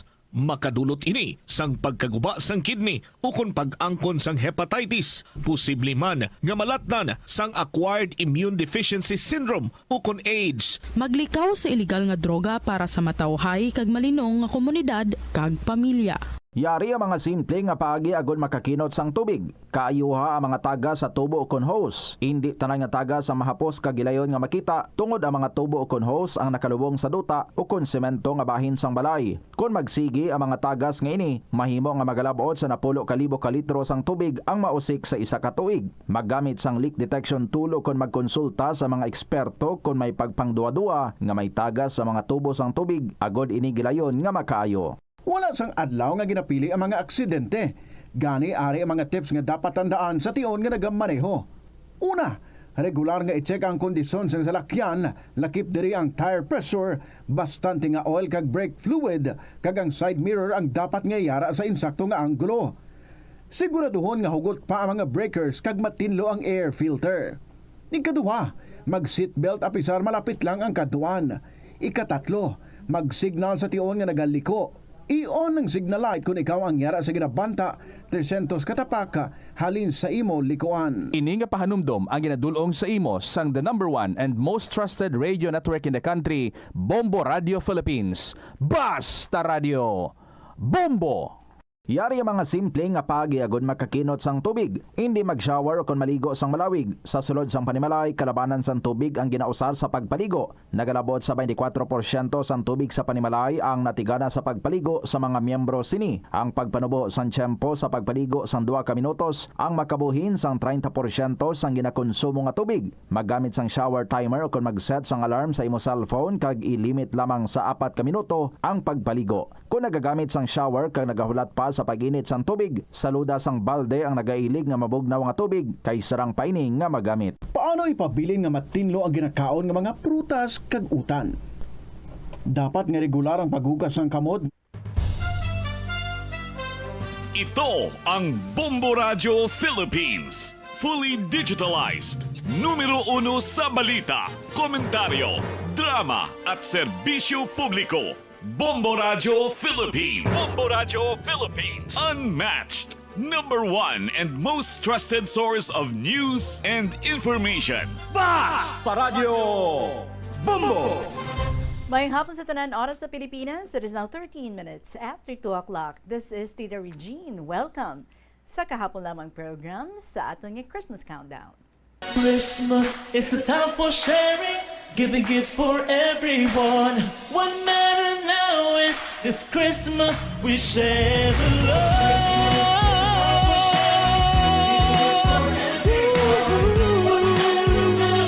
This Christmas we share the love. Giving gifts for everyone. What matters now is this Christmas we share. Mga kabombo, 83 dias na lang. Pasko na. Diri sa kahapon lamang program, back kita para nga magpangalagad sa inyo. Ini si Tita Regine. Biyernes kinakita, una nga biyernes para sa bulan sa Oktubre, October 3, 2025. Gina-remind ko lang sa liwat, dira ang apo or bata ni Lola Iki ang aton nga winner to be interviewed tomorrow. May gin-email ako sa imo, ma'am. Palihog lang ako reply, ha. I hope na nakitaan mo man. Pakicheck lang sa imo nga email dira. Anyway, boss, mag-announce kita aton bago nga winner. So, sa subong, padayon kita. Nga magapangita sang ato nga mangin tagdaog para sa sininga semana. So, updatein niyo ako. This is Tita Regine. Once again, I hope you're all doing okay. Medyo nagaulan-ulan, pero okay lang man, no? Para nga magburubugnaw man ang ato nga palibot. And samtang nga nagpamati ka mo dira, pwede gid nga maka-umpisa man kamo sa inyong makasaysayan nga luyag man ipalabot ni sa KLP, paki-email sa bombo_iloilo@bomboradio.info. Pwede isulat, tapos ipadala lang sa kahapon namang program DYFM, Bombo Radio Iloilo, Sky City Tower, Mapa Street, Iloilo City. Ari na ang atong nga song para sa inyo sa saninga hapon on a beautiful Friday, from Elmar John Bolaño and Patrick Mark Armada. I'll be right by your side. Good afternoon, this is Tita Regine. Welcome sa Kahapon Lamang program.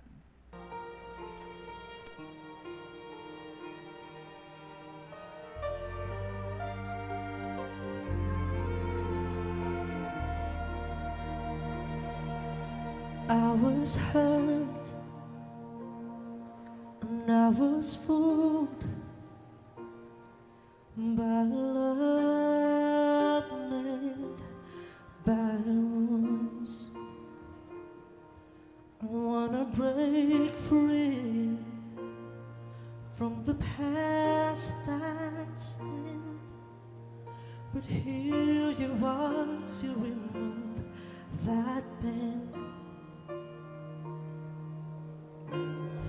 How lucky am I to have you, baby. Please stay with me, stay with me.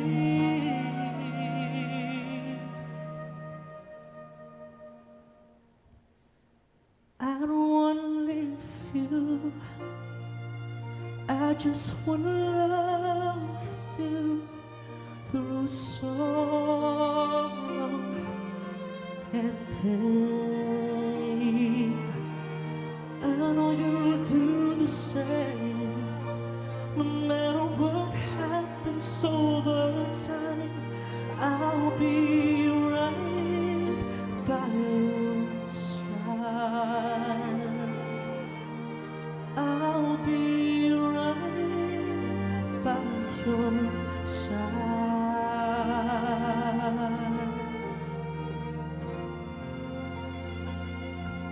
And now you're here, I won't let go. Don't worry, I'll be forever yours. Even on the day I die, promise me you'll be on my side.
Just wanna love you through sorrow and pain.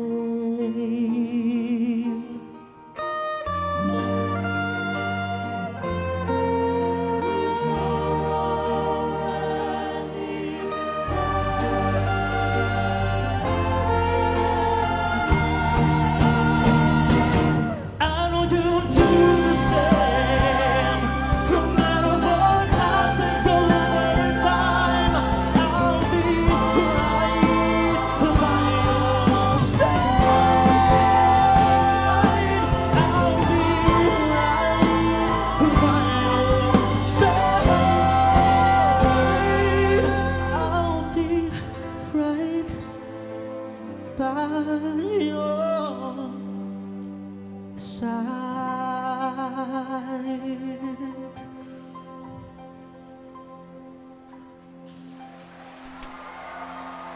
That's right. Elmar John Bolaño and Patrick Mark Armada. I'll be right by your side.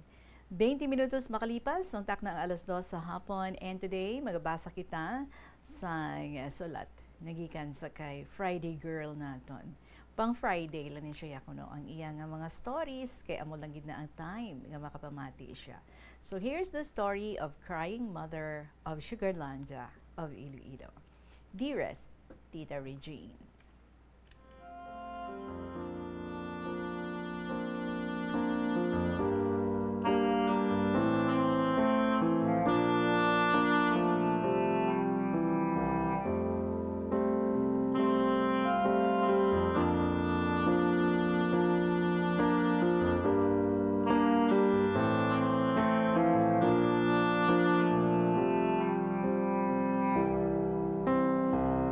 Strong people don't put others down. Again, strong people don't put others down. They lift them up. Because the best exercise for the heart is to go down and lift others up. Especially our extended families who need our help, our comfort, our love, our prayers. Manayanaya nga hapon, Tita Reg, sa imo pamilya, sa 3 kids nga may tongue twisters nga hayo, sa tanan nga lovers ka KLP, mga letter senders kag sa Bombo Radio. Jaduman kita kay Tita Regine, kag jaduman si Crying Mother sang the Sugarlandia of Iloilo. Iririmaw duman taton sa makawiwili nga kahapon lamang program. Tita, kung abi nga pwede lang malabot ang bituon sa langit sa kagabihon. Kung pwede lang iiwag ang iya nagasidlak-sidlak nga kasanag sa mga tawo nga yara sa kadulong.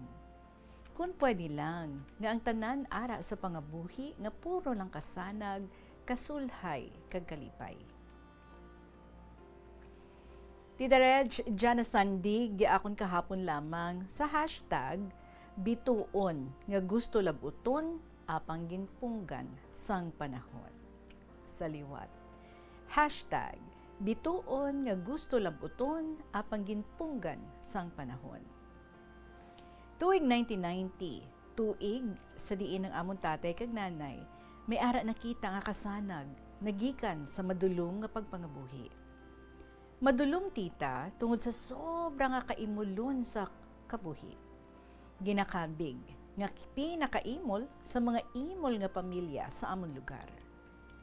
Ang libayon ko nga lalaki, si Nunoy, ginhimudusanan day na tatay nga makaeskwela sa Marine sa isa ka university sa Iloilo, kag pinaagi man sa amon nga pagbinuligay sa financial needs sa pag-eskwela. Sa 7 kami nga magbugto, subang si Nonoy sa lalaki, kag may duha pa nga libayon nga lunsay man lalaki. Masinulundon, kag mabuot si Nonoy tita. Elementary hasta high school tana, naagwantahan niya ang miserable nga kapuraot sa pag-eskwela. Bisan o ay tibalon, sige lang, balik sa eskwelahan. Pagtapos na sa high school, nag-ayo gita na kanday nanay nga mapadayon sa college. Kag sadto nga tuig, may bana dun ako, kag duha ka bata tita. Sang ara dun tana sa Iloilo, ginaburuliga namon ya pag-eskwela ni Nonoy. Kung mag-uli tana sa amon lugar, nagabulig pa obra, imaw kay tatay sa taramnan. Way man tana nagareklamo, bisan pira lang ya amon itao nga allowance pagbalik sa city.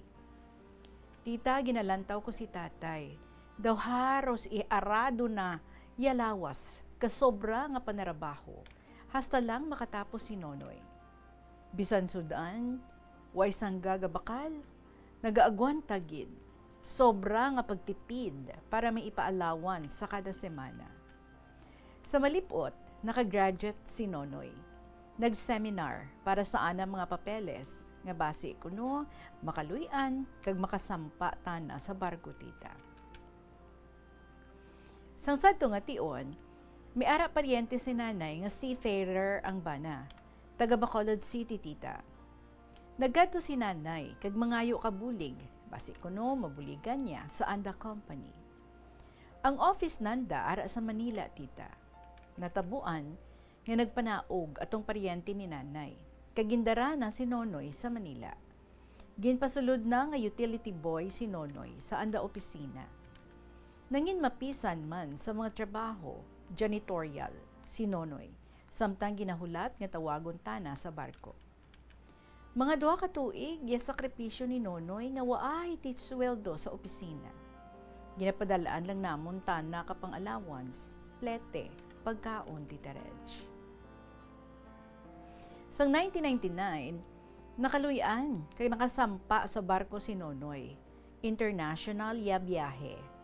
Bisan manubo lang yung sweldo, pero gintyagaan na gid para sa amon ginikanan. Kag para sa duha pa namon kalibayon, nga lunsay lalaki, nga manog college dumandaad, sadto ang amon agot. Kag si Nonoy gidya ginaasahan para may magastos doon sa ana pag-eskwela. Tita, 1 year pa lang sa barko si Nonoy, nag-eskwela doon first year criminology ya agot namon. Year 2001, nagpanaog tana sa barko, natapos na iyaan na kontrata. Kagato duman, umpisa ya pamigado ng daynanay kay way pa nakasampa liwat si Nonoy. Ang amo nagot, si Boy, naguntat anay sa college sadto. Naghulat kung saan uduman makasakay ya magurang na para makapadayon eskwela. Sanday tatay kag nanay, pigado dugid. Kag medyo nagaumpisa dun sadto batsyag si tatay sa sakit sa hawak, tuhod sa panarabaho sa uma. Samtang si Boy, nag-aasa gid nga makapadayon tapos sa college. Handom na nga makabulig man sa amon ginikanan, samtang nagaamatsan damalam. Sa bihak nga bahin, si Nonoy, samtang ato sa Manila, nagahulat, nagatambay sa opisina. Nagpangasawa, tana. Ginulian, tana kababae, nga nagaobra lang man sa garment factory, tita. Pagkamaan namon nga amusadto, daw hindi mabato ng daynanay. Labidugid ako, tita, puwerte ya kaakig ko. Ang hambal ko, ngaway pagani makatapos siya libayo namon ang asawa doon. Kagway pagani ti sinuptan. Ano ya isagod na sa pamilya na. Kag si Boy, ang agot namon, nag-aasa gid nga mapatapos na gasto sa college. Ang sabat ni Nonoy, tita, nga bisan kuno may asawa tana, suportaran na gihapon sanday nanay sa pag-eskwela ni Boy. Nakita ko iya pagparangluya ni Boy. Nangin hopeless tana. Why dun siguro ti tsansa pa nga makasigi tana sa kurso na. Nangita ka paagi si Boy nga maka-enroll sa TESDA. Automotive ang ginpa-enroll na sa trade school, dyalang sa Pasitita. Handom na gid nga magsulod sa military. Way mantigas to gid kay libre man niya eskwelahan. Plete lang niya amon problema, tita. Nagpasalamat man kami kay doon nalipatan duman ni Boy ang ana frustration, pagpangasawa ka magurang na, nga daad, ginlauman na gid, nga patapuson tana sa college. Samtang si Nonoy sa Manila, nagaprocess dun sadto nga masakay sa barko. Ang tawag na kay nanay, nga basi kuno, sinimana dulang kag makasampa tana. Tita, tuig 2002, December. May trahedya nga waay ginpaabot sa amon pamilya. Nagtawag gi asawa ni Nonoy kaagahon, naghambal na, Nay, diya kami sa ospital, si Nonoy gin-admit. Kinulbaan si nanay, tita. Insigida, ginpamaan kami tanan ni nanay. Gintinawgan nay, hindi pa uso sadto ang video. Tawag kag text lang. Waay gidya asawa nagdirekta nga si Nonoy gali. Patay don sang time nga ato, tita. Binangungot, cardiac arrest. Nabugtawan ka asawa na nga nagaugayong. Insigida, nangayo bulig sa kaingod kay nagaarkila sanda kabalay sa Manila. Si nanay kag tatay daw lupad doon niya Manila. Makita lang si Nonoy. Sa 7 kami nga magbugto, si Nonoy ya una ginbawi ni Lord. Si Nonoy nga amudaad ya ginasarigan kaamon mga ginikanan nga makabulig sa anda kapigaduhon tita. Masakit nga maduraan ka mahal sa kabuhi, nga waay gidti may ginhambal sa ginikanan kagkanamon nga mga bugto na. Ang urihin na lang ginkunon, nga bisan may asawa udon tana, hindi na pagpabayaan sanday nanay, kag si Boy patapuson na kapag paskwela. Nagpamanila si nanay, upod kalibayon ko nga babae. Ginsugat iabangkay ni Nonoy. Ginpreparar namon yatanan sa pag-abot sa amon lugar. Isa ka semana, kag mag-abot si Nonoy nga ara doon sa lungon tita. Masakit, haros hindi namon mabaton. Si nanay, ginahambala namon nga batunon, nga kung palangga na si Nonoy, mas nga palangga gitana ni Lord. Way ti iban nga nagbawi kakabuhi ni Nonoy, kundi ang aton mahal nga Diyos. Gani, batuno naton tanan. Samtang si Boy, waay nagabulag sa atubang kalungon kamagurang na tita. Nagakaurungan magturok sa bangkay ni Nonoy. Nadumduman ko, ya pangako kamagurang na, nga patapuson gid siya sa ana pag-eskwela. Pangaduha nga failure ni Boy. Nagka-hopeless pagid ya ang paglaom. Pagkaligad duha ka semana nga haya, ginlubong ya amon palangga nga bugto.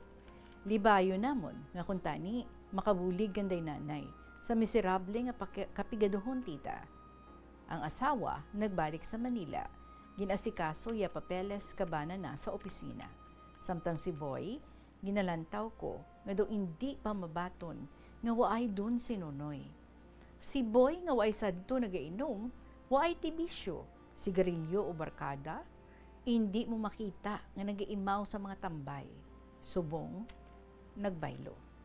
Gulpi lang intra sa inom, barkada, hubog magpauli, nagapanggamo sa tiyangge, kagya problema, kay ginaiskandalo na, yaamon ginikanan, pag-abot sa ilabalay nga hubog. Nagapangguba kagamitan, ginasinggitan si nanay. Tita, nagka-problema kami kay Boy. Ginalaygaya namon pirmi. Sang urihi, nagdesisyon tana nga mabuol ka exam sa Army sa Hamindan Capiz. Nakapasar man tana, tita. Gingamit na ang 1 year na nga unit sa criminology, kag ang test niya. In short, nag-strike o nag-stay tana sa sulod ka kampo sa Hamindan. Nakapasar man tana sa neuro test. Sobra doon 6 months, stay na sa sulod ka kampo. Nagabulig-bulig lang tana, kaurobrahon sa sulod, hasta lang makakaon tana, nga libre sa sulod ka kampo. Nagabot ya time, tita, nga ma-undergo doon sanda sa hearing test. Ano nga di malas? Failure tana sa hearing na. Ambot, tita, manakaagi daas ang una si Boy, nga linukpan kagarong samtang gapalupok sanda imaw sa iban nga kabataan.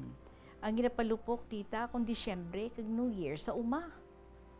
Tita, way gid madisponiran ang result. Bagsak si Boy. Nagpangayo man ta na bulig daad sa opisyal nga nagabulig ka na, pero way gid ti mahimo. Kay importante kuno sa military nga dapat okay gid ang hearing test. Tita, nagpauli si Boy, daraya kapaslawan sa anahandom. Ginistorya na ang tanan nga kabudlay samtang nag-strike tana sa sulod. Naglipas ang sinimana, makita namon si Boy nga permilang kakaurungan, nagaturok sa marayo. May best, ginaistorya ko. Siling ko, Boy, hindi gid pagbatyaga ang failure mo sa trabaho, nga luyag mo sudlan. Basi malay mo, ginplano ni Lord nga hindi ikaw makasulod sa army, kay basi madisgrasya ikaw sa patag-awayan or sa ano nga aksidente. Kung dyan lang timo sa inyo uma ni tatay, mabuhi man ka mga 3 ni nanay. Ikaw ya atipan kataramnan, hay nagamalam dun si tatay. Tita, nagapamati lang si Boy sa akon mga payo ka na. Kaysa panilag ko, daw hindi na mabaton nga way ta nakasulod sa army. Tita mapirahan ka bulan, nag-amat-amat balik, ya inom ni Boy sa mga tiyangge. Permi hubog, naga-iskandalo, kanday nanay magpauli. Permi lang may kontra sa palibot, masingki kung marabat-sabat, bisan sa mga bugto na. Hasta nga ginasakit na don, pati si nanay, kung sawayon kamalam nga hindi magpatama inom. Tita, nagka-problema kami tanan. Apektado ang amon pagsinarayo, tungod lunsay na kontra ya tawo sa palibot. Ang gusto na nga paayon-ayunan lang permi, kag nagawakal, tilain-lain dun. Kinulbaan dun ako tita, kay panilag ko, nahulog sa depression, ya sakit ni Boy. Hindi na madara ya mga failures nga nag-abot sa kabuhin niya. Why siya kapadayon ng eskwela? Tungod ang asawa ya bugto na nga ginasarigan daad. Kag napatay gulpi si Nonoy. Nagtinguha nga makapasar sa mga exam sa army apang sa hearing test na failure. Tita, bisan ano ko kapahangop kay Boy, nga hindi napagbatsagun gid ya mga failures, nga hindi pa daati katapusan kapag laom mo, nga duro pa, nga pwede mo mahimo, basta magpakabakod ka lang. Ang balko Boy, sobra payaana kay iba niya kapaslawan, mga pagtiraw lang jatanan kaaton Ginoo. Gani, magpakabakod ikaw. Untat niya pahubog, hayway daati mayag resulta sa lawas mo. Hindi daa solusyon sa kalain kabuot mo. Tita, waay gid na mati si Boy. Hasta doon nga, barangay doon, ya anak kontra. Reklamo diya, reklamo tuya, ya amo na baton, parte sa ana ginahimo. Nagapanghangkat inaway. Apektado gid kami tita. Nagpangayo kami bulig sa amon mayor, kay gindara si Boy sa mental hospital sa Putotan. Depression, ya sakit, suno sa mga doktor. Ginsaysay namon ang history, umpisa sang kaeskwela tana, hasta sa pag-untat nga, ang pagkapatay ni Nonoy, kagang pag-apply sa army, kung tani, ginadmit si Boy, or kagang pag-apply sa army kung tani. Ginadmit si Boy sa hospital, kag si nanay sadto, medyo mapagsik pa, si nanay ya nagabantay sa sulod ka hospital. Ginabuslan lang kalibayon ko nga isa kung magpauli si nanay para makapahuway. 2 weeks nga admitted si Boy. May ara sanda activity nga ginapa-drawing yung mga pasyente. Ang hambal ka doktor, pag gusto ka mo kung ano ya i-drawing ninyo. Kag pagtapos, mamangkuton ko kamo isa-isa parte sa inyo obra. Tita, si Boy attentive man sa sulod. Hindi mo gani ma-detect nga pasyente tana. Ang iban ginagapos, kinagadalagan, nagapanakit. Pero si Boy, butanan sa sulod. Waay gareklamo kung paimnon ka bulong. Natapos ni Boy, iya ang drawing sa bond paper tita, isa ka hanggad nga star, iya ang naging drawing. Ginusisa ka doktor, insa star ya ginsulat na. Giibanta na, ginkurisan lang ya anda papel. Iban ginkumos ya papel. Tadlong tita, ya sabat ni Boy sa doktor. Anong sabat ni Boy? Ibalo natin mga kabombo sa pagpanumbalik sa kahapon lamang program, 2:39 ang ato nga oras sa gihapon. Kaupo ninyo, si Tita Regine, diri sa KLP. Magabalik kita. Yari ang isa ka praktikal nga paagi agud makakinot ikaw sang tubig, bisan sa panahon sang tig-ululan. Ikaw balang nakatoka nga magtigang sa balay? Ginaula mo lang bala ang tubig nga ginagamit mo para sa pagkilis sa bugas? Tipuna bala ina kay mapuslan pa na sa iban ilabi na sa mga tanom. Nutrient-rich ini nga tubig kag masadyahan gid ang mga tanom kung ibunyag mo ina sa ila. Bisan na ginagamit mo gani sa paghugas sa mga lulutuon. Kangay sang isda, pwede mo gid ina mapamunyag. Ini nga pahanumdom ginadulong sa inyo sang Flow Water Resources Incorporated, watering the seeds of progress. Kadungan sang pagtig Kulang nagataas man ang risgo sang vitamin deficiencies nga nagatugas ang physical kag emotional changes. Santo sa isa ka scientific study, ang B vitamins ang importante agod nga mag-function ang body cells nga nagabulig sa pananakit ng katawan. Sila ang magpapatunay kung gaano kaepektibo ang SED Liniment Oil. Masakit na katawan ko, yung likod ko, papapahirang ko yung likod ko. Konting massage lang naman na ganyan eh. Ayun, nawawala. Maitulog ko lang yan, wala na. At ng ulo. Masarap na tulog ko, sir. Subukan nila at nang maranayan nila na ang SED Liniment Oil ay mahusay. Tanyata Rivera Salamero ng South Poblacion, Gabaldon, Nueva Ecija. SED Liniment Oil. Gawa ng SED Marketing. Plus Wala di Iloilo, Billboard of Activities for September 28 to October 4, 2025. Ang October 3, among first Friday of the month. Ang 3 sa 12 ka mga promesa ni Jesus nga ginhambal, pinaagi kay Sister Margaret Mary Alacoc para sa tanan nga mga devotees sa Sacred Heart of Jesus. I will establish peace in their homes. I will bestow abundant blessings upon all their undertakings. I promise you in the excessive mercy of my heart nga ang akon all-powerful love ay igahatag sa tanan nga magapaton sang Holy Communion sa First Fridays sa siyam ka consecutive months. Ang grasya sang final perseverance. They shall not die in my disgrace, nor without receiving the sacraments. Ang akon divine heart among ilamangin safe refuge in this last moment. In line with this, ginaagdang tanan nga mag-attend sang First Friday Mass to honor the Sacred Heart of Jesus sa El Puente or The Bridge sa October 3, 2025. Mag-aumpisa alas 5:30 sa hapon. Ang Retro Band kaupod sang ila great selection of old songs. Ang natalana nga maghatag sa inyo sang one great and exciting musical show this October 4, Sabado, sa concert at Plaza. Mangin inyo umpisa alas 6 ang gabi. Sa tion sa musical show, napulo ka mga matahom nga Plazuela de Iloilo, special edition mugs kag madamo pa nga iban ang igaparafol sa masuki sang Plazuela de Iloilo.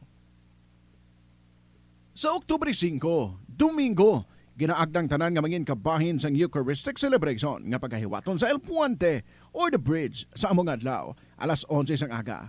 Sa tion sang Holy Mass, ipangamuyo naton sa Ginoo nga padayon nga i-remind ang mga lideres ang aton pungsod nga ang ila power is meant to uplift the lives of the common people, not to destroy it.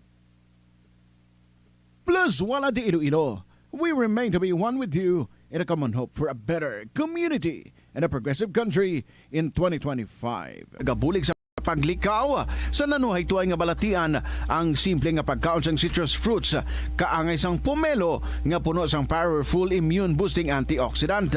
Ang pomelo ang puno man sang lycopene, isa ka anti-inflammatory, anti-aging antioxidant nga nagapanami isang supat.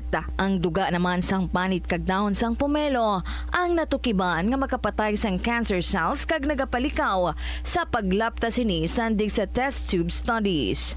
Iyari ang mga importante kag praktikal nga mga pamaagi agud makakinot sang 2:43 ang ato nga oras kag padayon nato ng sulat diri ni Crying Mother na tuoy sa iyaw to si Boy.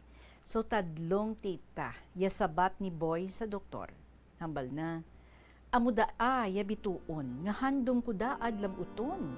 Hay itao ko kay nanay. Kaluluoy don si nanay, malam don. Pay ilam, insaway ko daa mabuol sa langit. Buligi bala ako, dok, para mabuol ko taa. Tita, gin-record ka, doktor, yatong sabat ni Boy sa anagin drawing. Didto gid ko no, ka doktor na base, nga depression niya sakit ni Boy. Hindi na mabaton, ya mga kapaslawan, nga gintao ka kapalaran. Tungod nga madasig man niya ang recovery, ginpagwa si Boy sa hospital.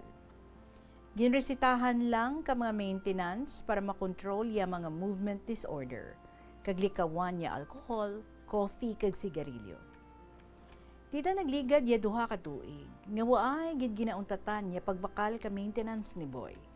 Duha ka klase ya bulong na, kag daw may ginapa-eskwela lang ako nga college kung isipon ko ya bili ka bulong na. Sanday nanay, why manti ka sarang magbakal? Tita, ginatingob ko da abakal sa isa ka bulan nga inom ka bulong worth 3,000 pesos ya bili kada bulan. Yung mga bugto ko nga iban, way mantiik kasangkol, tungod pigado man. Isa ka bes, gin-try ko untatan niya bulong na. Kaya daw okay dun si Boy. Nagbalik, ya dati nga butanan, way nagalagaw. Ti abi ko okay dun. The 1 month nga naguntat take ka maintenance tita. May namat dyan sa tupad nanda sa uma, kag nagsagad ta nakapulaw, kag nagainom kape, samtang sige pulaw. Manawili, lantaw sa nagabaraha tita. Kagamo duman to halinan, nga nagbalik ya sakit na. Masingki ta na permi, pahubog duman obra na sa mga tiyangge. Man tita, dogin basol ko ya akon ka ugalingon, kay ginuntatan ko bakal ya bulong ni Boy. In short, nag-request duman kami sa banwa, karga sa patrol, kay ginbalik sa hospital. Na-admit dumantana. Ang hambal ka doktor, nga pareho man kaiban nga case, nagabalik ya sakit kung untatan niya bulong. Meaning, lifetime don, ya ang maintenance tita. Tita, ang depression, hindi gali basta-basta nga epekto sa tao. Kapin pa kung hindi niya makarry ang mga failures nga nagaabot. Tita Reg, nag-umpisa ya sakit ni Boy, 2004, hasta subong, manog 21 years don nga maintenance na. Bisan wa ay ako ti kwarta tita. Nagamedyo sigid ako. Hindi pwede mauntatan ka bulong. Base magbalik yaan na sakit. Tita ang masubo pa. Kisang January 2025 lang si nanay nga nagtaliwan sa edad ng 86. Kaya nagpangako ako sa bangkay ni nanay nga tubtub buhi ako, hindi ko si Boy pagpabayan. Kaya amon tatay, maluya duman tita. Kag si Boy, amuyaan na imaw sa Andabalay. Tita Reg, gin-apply namon si Boy sa health center, kag suwerte subo nga binulan, may ara nga supply ang DOH para sa maintenance ni Boy. Nakapahuway gawa ako bakal. Tita, why lang ako nagabulag panawag sa aton mahal nga Diyos, sa mga palaligban, sa mga kabugat nga akon ginapasan. Kabay nga tawaan lang ako, timayad nga lawas, para magampanan yung mga buruligan ko, tita. Salamat gid liwat, Tita Regine, sa imo pagbasa. Best regards sa imo kag sa imo pamilya. Sa gihapon, Crying Mother of Sugarlandia of Iloilo.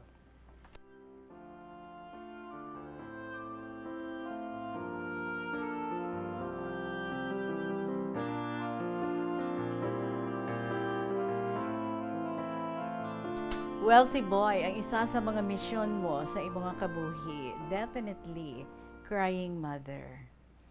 And that is what family is all about. You said gani, no, lifting other people up, especially ang mga miyembro sa iyong mga family. Saludo ako sa imo na sustain mo si Boy sa pagbakal sa mga bulong 21 years up to now. Kag, kung tani, bala no, ang budget para sa bulong, kung ginbubo dira, sang sa... Hindi na lang ako mag-comment. KLP, gali kita. Well, anyway, let's hope. Nga matayo yun man, no? Ang inang mga supplies nga mahatag sa imo para sa imo nga utod. Kay most definitely, hindi pwede, no? Nga mabuhian ang pag-maintain sa bulong ni Boy. Because in how many cases, nga natestingan ninyo kag hindi nangin maayo ang resulta sinisa iya. So sige lang when you follow Jesus kuno, you have to take up your own cross and you follow him.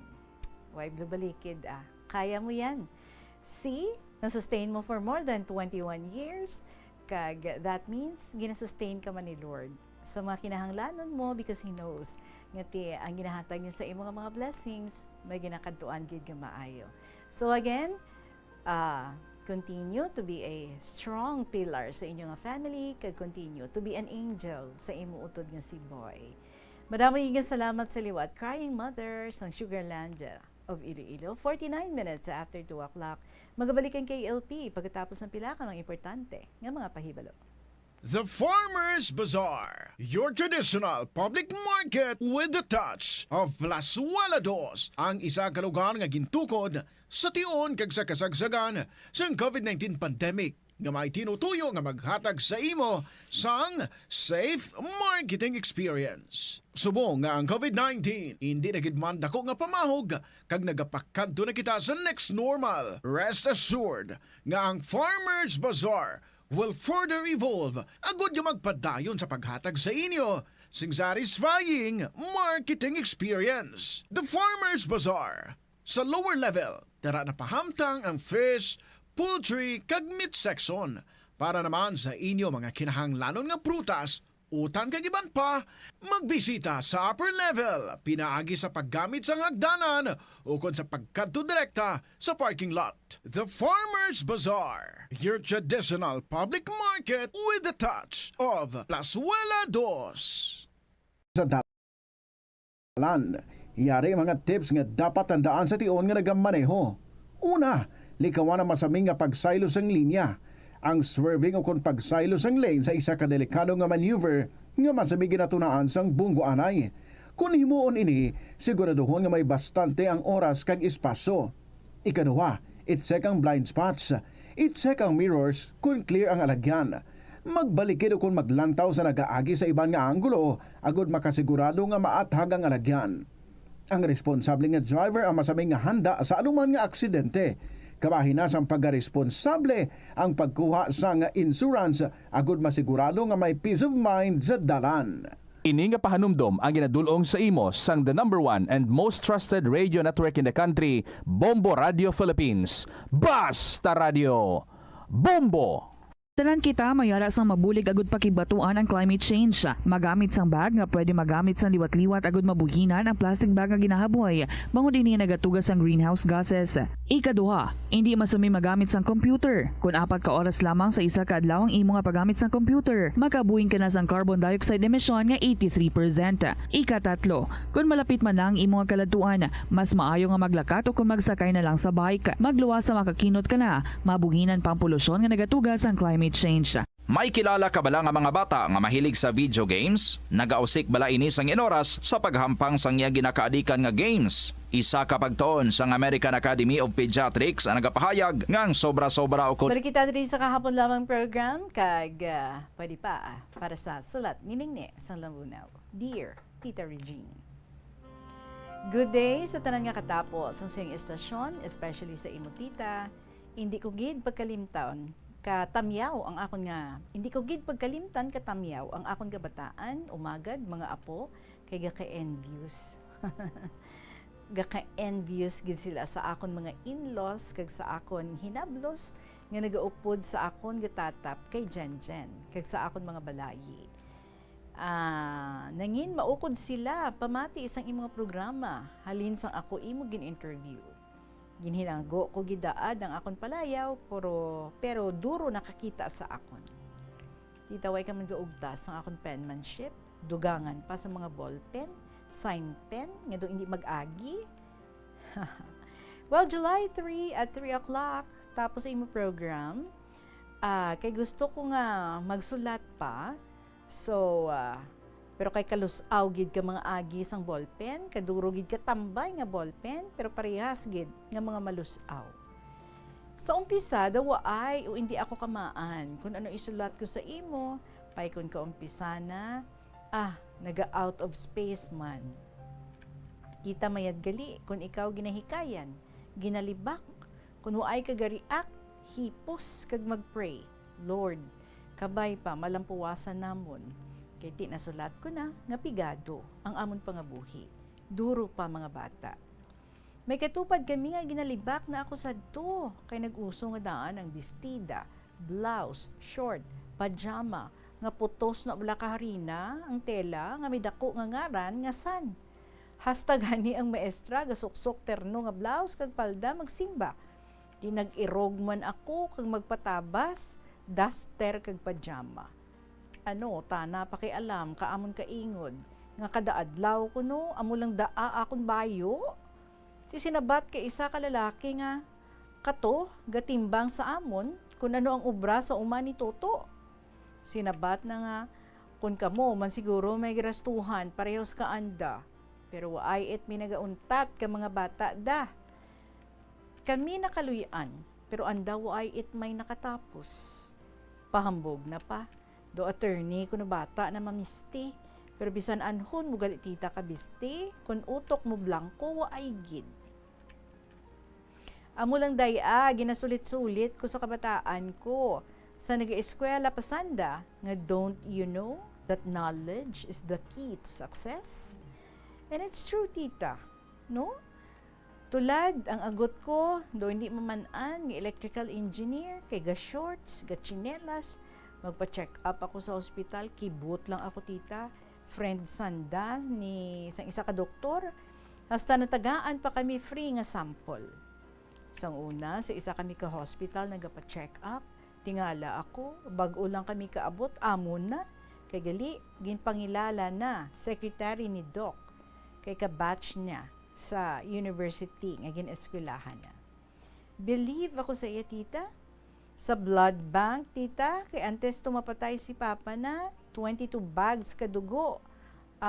Tughong kay Papa na type AB plus paabi ana nga dugo. Agtuta na sa blood bank, pagbalik na may darata na nga dugo. Nag-most responsible ta na, tita. Pag amo na to sitwasyon ni Papa.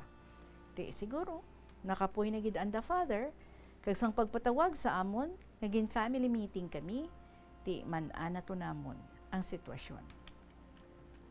Kinambalan ko bata ako, nga duty sadto sa isa ka hospital diri sa syudad, kay tulad sa Singapore na, habal ko tawgin nyo pari sa dalom, samtang may animo pa. Natuman, kagin pagwa namon, kag nakabanding-banding pa kami 1 week. Way ta mahimo, kung pagbuot ka mahal nga Diyos. Halin ka to, why gid ako kadamgo ka na. Permi ko ginapa-intentionan, kag every prayer gina-include ko. Ti, madawig naman, so it's time to say bye-bye and have a good time. Best regards again to everybody, hasta sa liwat, ang nagapalangga sa inyo tanan, Ningne, sang Lambunaw.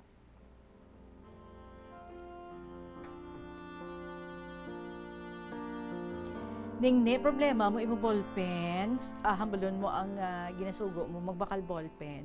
Before siya magbakal, i-check yung gidanay, ano ang agi. Kung malusaw, hindi amo na ang iyang pilion nga baklon. Damo da mga nami nga ballpen. Parang mas klaro man ang akon nga pagbasa, paglantaw sang imo nga mga sulat diri sa aton. Baw bandol-bandol niya siningni magpadala sulat diri sa KLP. Pero sige lang, padayon gid. And I really appreciate ang imo nga effort. So kabay ha sa imo pagsulat diri sa kahapon lamang program, ang imo dira nga kaisipan, malingaw gid, ma-divert gid kay hindi ka nagay katutok no sa imo sa sitwasyon sumong nga ara lang ikaw sa wheelchair kay kabay madasig ang imo nga pag-ayo. So salamat gid sa liwat Ningni sang Lambunaw. For your own stories to tell, pwede nga ma-share diri sa KLP through email sa bombo_iloilo@bomboradio.info or sulaton kag ipadala sa kahapon lamang program DYFM Bombo Radio Iloilo, Sky City Tower, Mapa Street, Iloilo City. Magasunod na ang mga dramas kada hapon, Tuyang Ermitanya, Provincial Jail, kag Dear Diary. Sa liwat sa ating Christmas countdown. Christmas is a time for sharing, giving gifts for everyone. What matters now is this Christmas we share the love.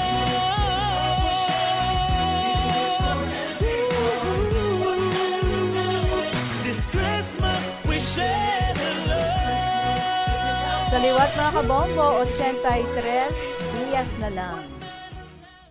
83 diyas na lang, kag Pasko na. Maraming salamat sa inyo for being with me this afternoon. Balikay kita basa, ubdanay kita.